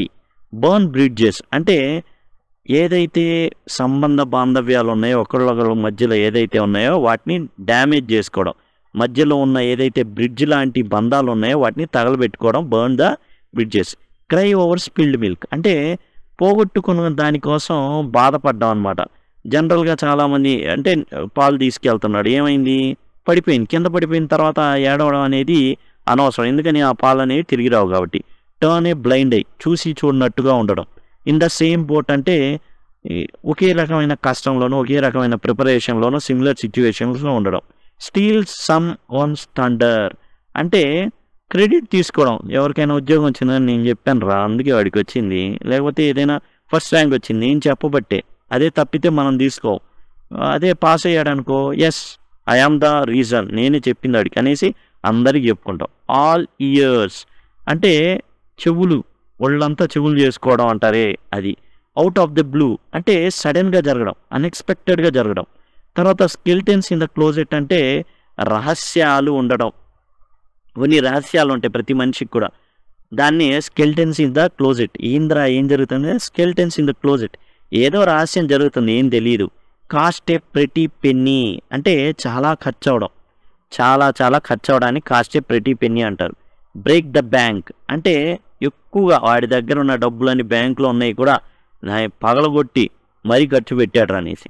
Once in a blue moon అంటే వెరీ రేర్లీ అంటే చాలా అరుదుగా జరిగేటటువంటి వ్యవహారం అనమాట. పుల్ సమ్వన్స్ లెగ్ అంటే మజాక్, అదే మజాక్ చేసిన అంటే అట్లా అనమాట, టీజ్ చేయడం, మజాక్ చేయడం. హిట్ ద జాక్ పాట్ అంటే కొట్టాడ్రా, కుంభస్థలాన్ని కొడితే కుంభస్థలాన్ని కొట్టాలంటారే అది హిట్ ద జాక్ పాట్ అనమాట. అంటే కొడితే మెయిన్దే కొట్టాలి. Don't cry over spilled milk already ఒకసారి వచ్చింది, చాలా ఇంపార్టెంట్ ఇది, ఎందుకంటే ఇది చాలాసార్లు అడగడం కూడా జరిగింది. Don't cry over spilled milk అనేది పాత పుస్తకాల్లో కూడా ఉంది. ఏంటంటే పోయిన వాటి కోసం మరలా చూసుకోవడం అనేది, ఏడవడం అనేది దానివల్ల ప్రయోజనం ఉండదు, సమయం వృధా తప్ప. ఓవర్ ద మూన్ క్లౌడ్ 9 విన్నాం, సేమ్ ఇది కూడా అంతే, ఆకాశంలో వేరించడం, మేఘాల్లో తేలి ఆడుతున్నాడు వాడు అనేసి. అవుట్ ఆఫ్ ద వుడ్స్ అంటే అవుట్ ఆఫ్ డేంజర్ అనేసి అర్థం. వాడికున్న ప్రాబ్లంలో మొత్తానికి అవుట్ ఆఫ్ డేంజర్లే, పెద్ద ప్రాబ్లం లేదు. Off the top of my head without thinking carefully or without preparation అంటే పెద్దగా ఆలోచించకుండా దిగడం అనమాట. Bite off more than you can chew అంటే మనం నోట్లో తీసుకునే దానికన్నా ఆవరాగా ఎక్కువగా తీసేసుకోవడం, వేరే వాడు తినేస్తాడేమోనని ఎక్కువ నోట్లో పెట్టుకోవడం, అటు కొరకాలేము ఉయ్యాలేము, ఆ విధమైన పరిస్థితిని bite off more than you can chew అంటారు. బెటర్ లేట్ దాన్ నెవర్ అసలు లేకపోయే ఏదో కొద్దిగా ఆలస్యంగా జరిగితే బెటర్, అసలు లేకపోవడం కన్నా ఇప్పుడు జరగడం బెటర్. అంటే ఏంది, 20 ఏళ్లకు ఉద్యోగం కావాలను 35 ఏళ్లకు వచ్చిందనుకోండి, బెటర్ లేట్ దాన్ నెవర్, అసలు లేకపోవడం కన్నా ఇప్పుడు వచ్చిన బెటరే కదా. Cat is out of the bag అంటే సీక్రెట్ బయటపడిందిలే అంటారే, cat is out of the bag. Give some one the cold shoulder అంటే వాళ్ళని కావాలని ఇగ్నోర్ చేయడం. వాళ్ళు వస్తున్నారంటే ఎందుకు లేరా వాళ్ళతో సాయం అడగడానికి వస్తారు, వద్దు అస్సలు వాళ్ళని గెలకొద్దు, అస్సలు వాళ్ళని పట్టించుకోవద్దు, దూరంగా ఉండు. అది the ball is in your court, నేను చేయాల్సింది చేసేసా, ఇక నీ చేతిలో ఉంది, ఏదైనా నువ్వు ఏది చేయాలన్నా అది నీ చేతిలో ఉంది, నా చేతిలో ఏం లేదని చెప్పడం. ఇన్ హాట్ వాటర్ అంటే కష్టకాలంలో ఉండడం. టేక్ ఏ రెయిన్ చెక్ ఏం చేస్తాం అంటే మనకు వచ్చిన అవకాశాన్ని నో అని చెప్తాను, కానీ మనకు కావాలి, కానీ మనం ఏంటంటే బెటర్గా అడుగుతారు. ఇంటర్వ్యూకి వెళ్ళారు, అడిగారు, మీకు ఇంత కావాలండి, నో అండి ఇంత, లేదండి నాకొద్దు, నాకు ఇంత అయితేనేవ్వండి, వేరే ఆఫర్స్ ఉన్నాయని చెప్తారు. యాక్చువల్గా మీకు కావాలి, కానీ బెటర్ ఆఫర్స్ కోసం ఏంటంటే కొంచెం బేరాలు ఆడుతుంటారనమాట. స్పిల్ ద టీ అంటే ఏంటంటే గాసిప్ చేయడం, వేరు వేరు ఏదేదో ఇన్ఫర్మేషన్ అనేది మనం తెలియక ఏం చేస్తుంటారంటే పక్కన ఉన్నవాళ్ళు గాసిప్స్, ఎక్కువగా ఆడవాళ్ళు ఈ యొక్క వదంతుల్ని వ్యాప్తి చేస్తూ ఉంటారు. దే స్పిల్ ద టీ అనమాట. కావాలని పలానా వాళ్ళకి పలానా అంట, అట్లా ఏంటంటే ఏది పడితే అది చెప్పేస్తున్నారు. పాపం అక్కడేమీ ఉండదు, కాకపోతే ఒకళ్ళ నుంచి ఒకళ్ళకి ఆ గాసిప్ ఏదైతే ఉందో అది చాలా ఏమవుతుందంటే తారాస్థాయి చెప్పేస్తూ ఉంటారు, రూమర్స్. ఇప్పుడు మనం టీఎస్ టెట్ సంబంధించి 15th topic, sequencing of the sentences in the given passage. ఈ టాపిక్ అనేది మనం చూడబోతున్నాం. Sequencing of the sentences in the given paragraph. ఇది యాక్చువల్గా ఏమిస్తారు అంటే మనకి చూడండి, ఈ విధంగా PQRS ఈ విధంగా ఒక 4 సెంటెన్స్లు ఇస్తారు. ఈ 4 సెంటెన్స్లు ఉన్నాయి చూసారా, వీటిని ఆర్డర్లో పెట్టాలి. వీళ్ళే పెట్టినట్టుగా 4 రకాలుగా ఇస్తారు. RSP, QQ, PSR, QPRS ఈ విధంగా ఇచ్చేస్తారు. ఇచ్చేసి మనల్ని ఏం చెప్తారంటే రైట్ ఆర్డర్ ఏదైతే ఉందో అది రాయమంటారు. ఇక్కడ ఈ విధంగా రాయమన్నప్పుడు మనం ముందు వెనకలు జాగ్రత్తగా ఆలోచించుకొని రాయాల్సి ఉంటుంది. ఇప్పుడు ఈ 4 ఏంటంటే మనం ఒకదానికొకటి లింక్ వేసుకుంటూ వెళ్ళాలి. చివరిలో ఏంటంటే వీటికి సంబంధించి ఏమైనా ఫర్దర్గా హితోక్తి అంటే మంచి మాట ఏమైనా చెప్తున్నారా చూసుకోవాలి. ఇక్కడ మనం చూసుకున్నట్లయితే స్విమ్మర్స్ డ్రోన్, ఈతగాళ్ళు జనరల్గా గజ ఈతగాళ్ళైనా మునిగిపోయి చచ్చిపోయిన వాళ్ళు ఉన్నారు. ఏదో అంటారు సముద్రం అంతా ఇది మురికాలలో చచ్చిపోయినారు. మౌంటైనర్స్ ఫాల్ అండ్ పెద్ద పెద్ద ఎవరెస్ట్ ఇవన్నీ ఎక్కిన వాళ్ళు కూడా కొన్నిసార్లు పర్వతారోహణ చేస్తే చచ్చిపోతుంటారు. స్కైర్స్ are swept away by avalanches. అట్లానే స్కీయర్స్ ఉంటారు. ఎవరు వీళ్ళు అంటే మంచు పర్వతాల మీద జారుకుంటూ ఆనందించేవాళ్ళు అనమాట. హిమపాతాలు జరిగి ఏం జరుగుతాయంటే చచ్చిపోతుంటారు. అవన్నీ మంచుగడ్డలన్నీ వాళ్ళ నెత్తి మీద పడతాయి. అలానే బాక్సింగ్ చేసేవాళ్ళు రింగ్లో గట్టి దెబ్బ ఏడో తగులుతుంది, చచ్చిపోతుంటారు. Almost all sports carry real risk. ప్రతి స్పోర్ట్కి కూడా ఏముంటుంది అంటే దానికి తగ్గ రిస్క్ అనేది ఉంటుంది. Danger which test nerves, courage and skill is an essential element that adds thrill and enjoyment to sport. స్పోర్ట్కి ఏంటంటే ఏదైతే మనకి మన నరాలు అంటే యాక్చువల్గా చాలా ఏదైతే అపాయం ఉందో అది థ్రిల్ ఇస్తుంది. నైపుణ్యంతో దాన్ని ఎక్కగలం అనుకుంటాం, కానీ a person skill or experience is no guarantee against disaster. అయితే ఇక్కడ ఏంటంటే ఒక వ్యక్తి నైపుణ్యం వలన అతనికి వచ్చే ప్రమాదాన్ని నివారించగలము అనుకుంటే మన పొరపాటే. ఇక్కడ మనం జాగ్రత్తగా గమనించినట్లయితే ఇక్కడ చూడండి, courage and skill is an essential element అంటున్నాడు. స్కిల్ అనేది ఎసెన్షియల్ ఎలిమెంట్ అంటున్నాడు. మరలా a person skill or experience is no guarantee against disaster అంటున్నాడు. అంటే దీని తర్వాత ఇది చెప్పబడింది. ఎలా అంటాం, స్కిల్ ఉండాలి అని చెప్తున్నాడు. అయితే స్కిల్ ఉన్నంత మాత్రాన ప్రాణాలు కాపాడతాయి అనే గ్యారంటీ లేదు అన్నాడు. కాబట్టి ఆర్ తర్వాత ఎస్ ఫాలో అవుతుంది. ఇప్పుడు పి తర్వాత క్యూనా పీనా అనేది చూసుకోవాలి. Almost all sports carry real risk. ప్రతి ఆటలో కూడా రిస్కులు ఉంటాయి, అది ముందు పెడతాం.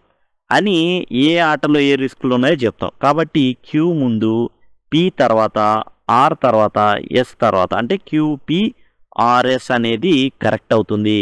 ఎక్స్ప్లెనేషన్ వచ్చేసి ఈ విధంగా ఉంటుంది. Almost all sports carry real risk. Swimmers చనిపోతుంటారు, పర్వతారోహకులు పడి చచ్చిపోతూ ఉంటారు.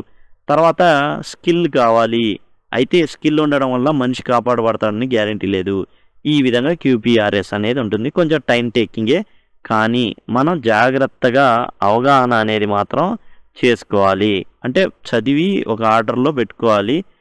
మనం ఏంటంటే టైం సేవ్ చేసుకుని ఇలాంటి వాటికి కొంచెం టైం వెచ్చించాల్సి ఉంటుంది. ఇంకో ఉదాహరణ మనం చూస్తే ఇక్కడ మనం ఫ్లవర్స్ గురించి మాట్లాడుతున్నాం. ఫ్లవర్స్, బీస్. Okay, flowers Bloom in variety of colour, shape, size, adding beauty to the world. ఇక పూల గొప్పతనం చెప్తున్నాడు. అయితే బీస్, తేనెటీగలు ఏవైతే ఉన్నాయో అవి పూలు ఏవైతే ఉన్నాయో ఫలదీకరణం చెందిస్తాయని, అంటే ఒక పువ్వు మీద వాలినప్పుడు దానికి సంబంధించిన పుప్పొడి దానికి అంటుకుంటుంది ఈ తేనెటీగకి. మరొక పువ్వు మీద వాలినప్పుడు ఏం జరుగుతుంది అంటే ఆ పుప్పొడి రేణువులు ఆ పువ్వు మీదకి వెళ్ళడం వల్ల ఏం జరుగుతుందంటే ఫలీకరణం చెంది కాయ అనేది ఏర్పడడం అయితే జరుగుతుందన్నమాట. రీప్రొడక్షన్ జరుగుతుంది ఆ విధంగా. దిస్ సింబయాటిక్ రిలేషన్షిప్ ఇది ఉభయ కుశలోపరి అంటారు. ఈ తేనెటీగలకి తేనె దొరుకుతుంది, పువ్వుకేమో ఈ పుప్పొడి దొరుకుతుంది. ఈ విధంగా రెండిటికి ఉపయోగకరం అనమాట. ఆ విధంగా రెండిటికి ఉపయోగకరం ఉన్నప్పుడు తేనెటీగలు మనగలుగుతాయి, పూలు కూడా ఉంటాయి అన్నమాట. ఉభయ కుశలోపరి అంటారు దాన్ని.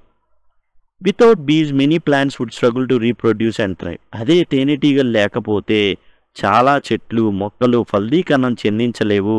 దాంతో వాటి మనగడే ప్రశ్నార్థం అవుతుంది. ఇప్పుడు దీన్ని ఒక ఆర్డర్లో పెట్టాలి. దేని గురించి మాట్లాడుతున్నారు అనేది గ్రహించాలి. దాని నుంచి ముందు పెట్టుకుంటూ అట్లా మనం రావాల్సి ఉంటుంది. ఇక్కడ కూడా మనం జాగ్రత్తగా గమనించినట్లయితే మనకి ముందు అసలు ఈ కథ అన్నిటిలో కూడా మనకి ఎక్కువసార్లు కనబడేది ఎవరి పాత్ర అంటే తేనెటీగలు. టోటల్గా తేనెటీగల గురించి చెప్తున్నారని అర్థమైంది. ఇక్కడ without bees many plants would struggle to reproduce and thrive. తేనెటీగలు లేకుండా ఏవి మనగలేవు అనేది చివరి టాపిక్, లాస్ట్లో కంక్లూజన్ అనమాట. సినిమాకి ఏదైతే కంక్లూజన్ చివరిలో ఇస్తారో ఆ విధంగా ఇది కంక్లూజన్ ఎస్ అనేది. ఇప్పుడు స్టార్టింగ్ టాపిక్ ఏముందంటే బీజ్ ఉన్నది ఏంటి, ఇది క్యూ అనేది బీజ్ ఉన్నది. తేనెటీగలు చాలా పాత్ర వహిస్తాయి. ఏం పాత్ర వహిస్తాయి? ఈ యొక్క పూలు అనేవి ఫలీకరణం చెందించడంలో పాత్ర వహిస్తాయి. క్యూ అనేది ముందవుతుంది. ఆ తర్వాత ఫ్లవర్స్ గురించి చెప్పాం కాబట్టి మళ్ళీ ఇక్కడ ఫ్లవర్స్తో లింక్ అవుతుంది. Flowers Bloom in variety of colours. ఇక పూలు అనేవి ఎట్లా వికసిస్తాయి, ఎన్ని రంగుల్లో ఉంటాయి, సైజుల్లో ఉంటాయి, అందంగా ఉంటాయి అనేది చెప్పుకుంటాం.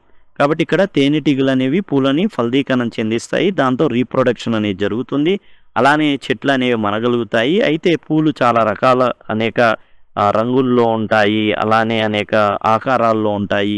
క్యూపీ తర్వాత this symbiotic relationship between flowers and bees highlights the interconnectedness of nature. ఈ విధంగా ప్రకృతిలో ఏంటంటే ఉభయ కుశలోపరిగా ఈ యొక్క సింబయాటిక్ రిలేషన్షిప్ అంటే రెండిటికి ఇచ్చిపుచ్చుకోవడాలు ఉంటాయి కాబట్టి ఇవి మనగలుగుతున్నాయి. వితౌట్ బీస్ అయితే తేనెటీగలు లేకపోతే మాత్రం, ఇక్కడ పూలు లేకపోతే కాదు, తేనెటీగలు అంతరిస్తే అయిపోద్ది కదా. పూలు లేకపోవడం అనేది జరగదు. పూలు ఉంటాయి. కానీ ఒక పువ్వు నుంచి పుప్పొడి ఇంకో పువ్వు చేరకపోతే అది ఏమవుతుంది అంటే నెక్స్ట్ ఈ ఫ్లవర్స్ అనేవి ఉండడానికి కుదరదు అనమాట. కాబట్టి మనం జాగ్రత్తగా గమనిస్తే ఇది కూడా క్యూపీఆర్ఎస్ అవుతుంది. సింబయాటిక్ రిలేషన్షిప్ గురించి చెప్పాం. బీస్ యొక్క పాత్ర చివరిలో చెప్పాం. అండ్ అసలు కథలో స్టార్ట్ అయ్యే హీరోని బీస్ కాబట్టి ముందు అది పెట్టాము. బీస్ ప్లే క్రూషియల్ రోల్ అని చెప్పాము. ఫ్లవర్స్ ని ఫలీకరణం చెందిస్తాయి. అయితే ఫ్లవర్స్ అందంగా ఉంటాయని తర్వాత చెప్పాము. ఉభయ కుశలోపరిగా రెండు ఉంటాయని చెప్పాం.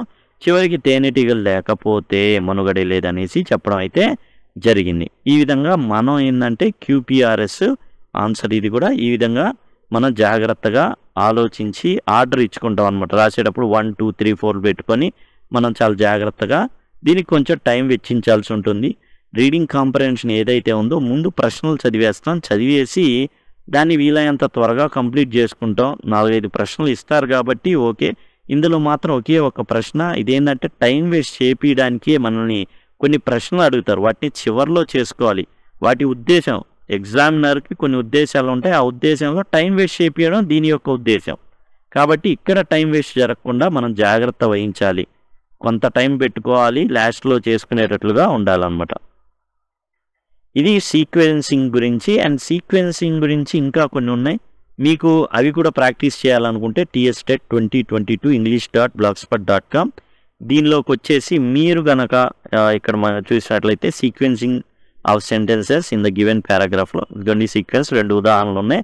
అక్కడి నుంచి అవి కూడా మీరు చూడొచ్చు అన్నమాట.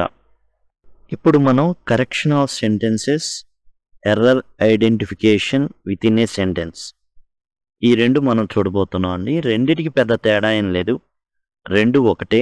అయితే కరెక్షన్ ఆఫ్ సెంటెన్సెస్ అనేది ఒక మెట్టు ఎక్కువ అనమాట. ఎర్రర్ ఐడెంటిఫికేషన్ సింపుల్గానే చేయొచ్చు.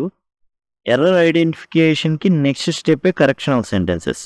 ఇది ఎట్లా ఏంటి అనేది మనం ఇప్పుడు చూద్దాం. చూడండి, 14th topic correction of sentences and 16th topic వచ్చేసి ఎర్రర్ ఐడెంటిఫికేషన్. ఎర్రర్ ఐడెంటిఫికేషన్ చేసిన తర్వాతే మన నెక్స్ట్ స్టెప్లో కరెక్షన్ చేయగలం. చూద్దాం. చూడండి, ఇట్లా ఇస్తారు ప్రశ్న. Don't worry if I have been late tonight. ఈ విధంగా ఏబిసిడి ఇస్తారు. మొదటి దాంట్లో తప్పు ఉందా, రెండో దాంట్లో తప్పు ఉందా, మూడో దాంట్లో తప్పు ఉందా, అసలు తప్పే లేదా, ఈ విధంగా ఇవ్వడం అయితే జరుగుతుందన్నమాట. ఇట్లా ఇచ్చినప్పుడు మనం చేయాల్సింది ఏంటంటే డోంట్ వరీ అవ్వాల్సిన పని లేదు. Don't worry if I have been late tonight. ఇక్కడ మనం గమనించినట్లయితే చూడండి, if I have been late అనేది కరెక్ట్ కాదు. ఇది ఇఫ్ క్లాజుల్లో జీరో క్లాజ్ కిందికి వస్తుంది అనమాట. రెండు సింపుల్ ప్రెజెంట్ టెన్స్లు ఉంటాయి. Don't worry if I am late అని ఉండాలి. కాబట్టి బి అనే దాంట్లో తప్పు అయితే ఉంది. అయితే దానికి నెక్స్ట్ స్టెప్ ఇది. ఓకేనా? నెక్స్ట్ ఇప్పుడు కరెక్షన్ సెంటెన్స్లో ఇదే ఇస్తే don't worry if I have been late tonight the underline part has to be replace by. ఈ పార్ట్ని దేంతో రీప్లేస్ చేయాలని అడుగుతాం. ఇఫ్ ఐ ఆమ్, ఇది కరెక్ట్ ఆన్సర్ అవుతుంది. దీంతో చేయాలి. Don't worry if I am late tonight. ఎందుకని?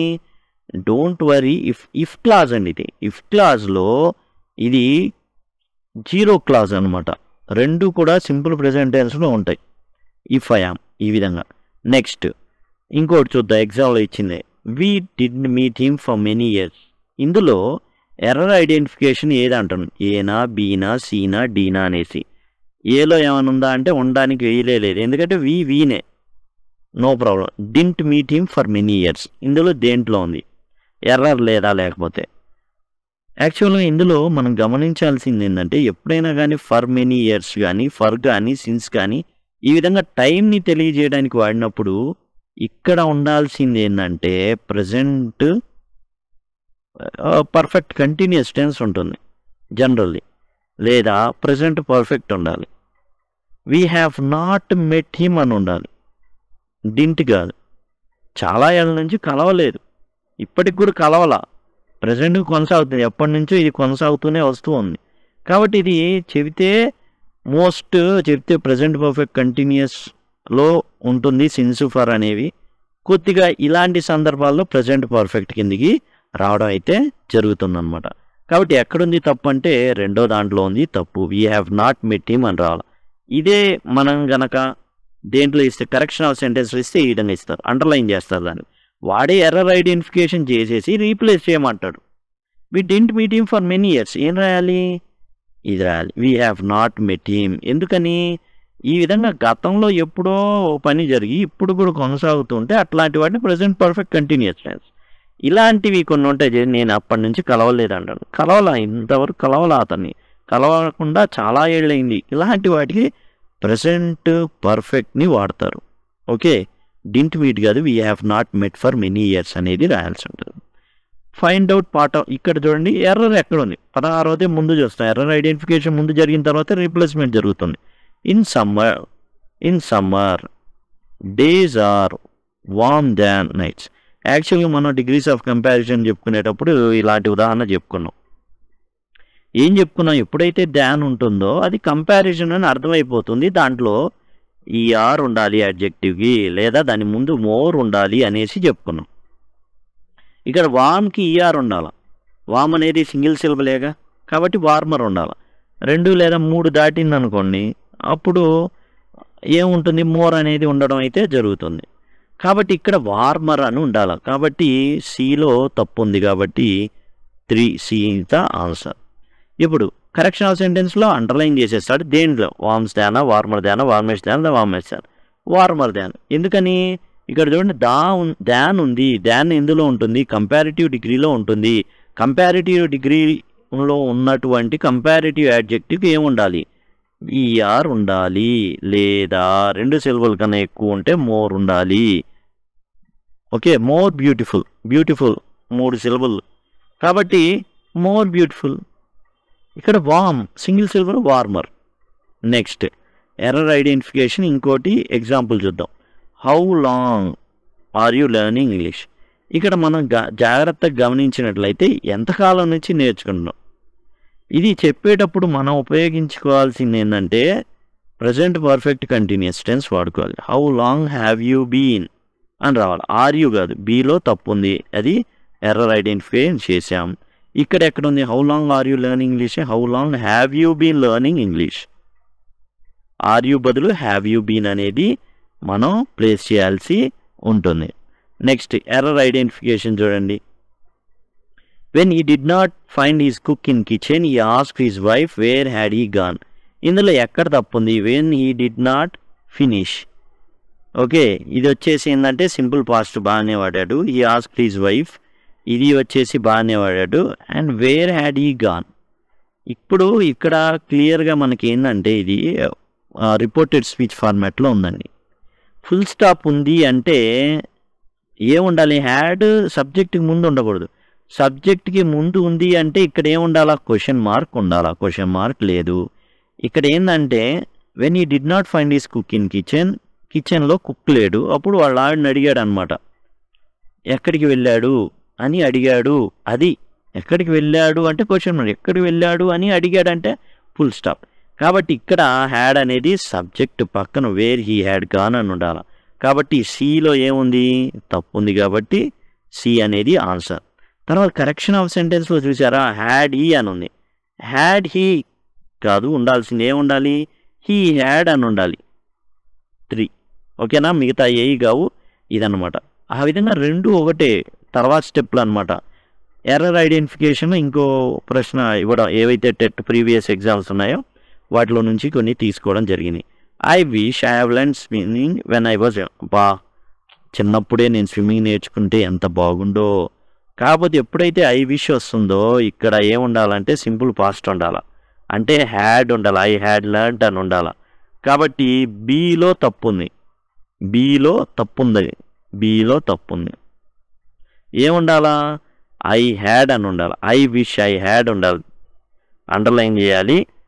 చేయబడలేదు, దయచేసి గమనించండి. ఐ విష్ ఐ హ్యాడ్ 3 అనేది రైట్ ఆన్సర్ అవుతుంది. ఇదండి, ఈ విధంగా టోటల్ మీరు error identification and correction of sentences గురించి పూర్తిగా తెలుసుకున్నారు. ఈ విధంగానే ఉంటుంది. టోటల్ మనకున్న గ్రామర్ టాపిక్స్ అన్నీ కూడా అన్నిట్లో దేంట్లోనైనా ఇవ్వచ్చు. ఈ 14, 16లో ఏంటంటే మనకి ఎంతవరకు వచ్చని మొత్తం పై అన్నీ ఈ ఖచ్చితంగా వస్తాయి 2 ప్రశ్నలు. కాబట్టి మొత్తం టెన్సెస్ కానివ్వండి, ప్యాసివ్ వాయిస్ కానివ్వండి, డైరెక్ట్ ఇండైరెక్ట్ కానివ్వండి, క్వశ్చన్ ట్యాగ్స్ కానివ్వండి, డిగ్రీస్ ఆఫ్ కంపారిజన్ కానీ ఇవన్నీ కూడా మనం ఈ 14, 16 క్వశ్చన్స్ నేర్చుకోవాల్సి ఉంటుంది.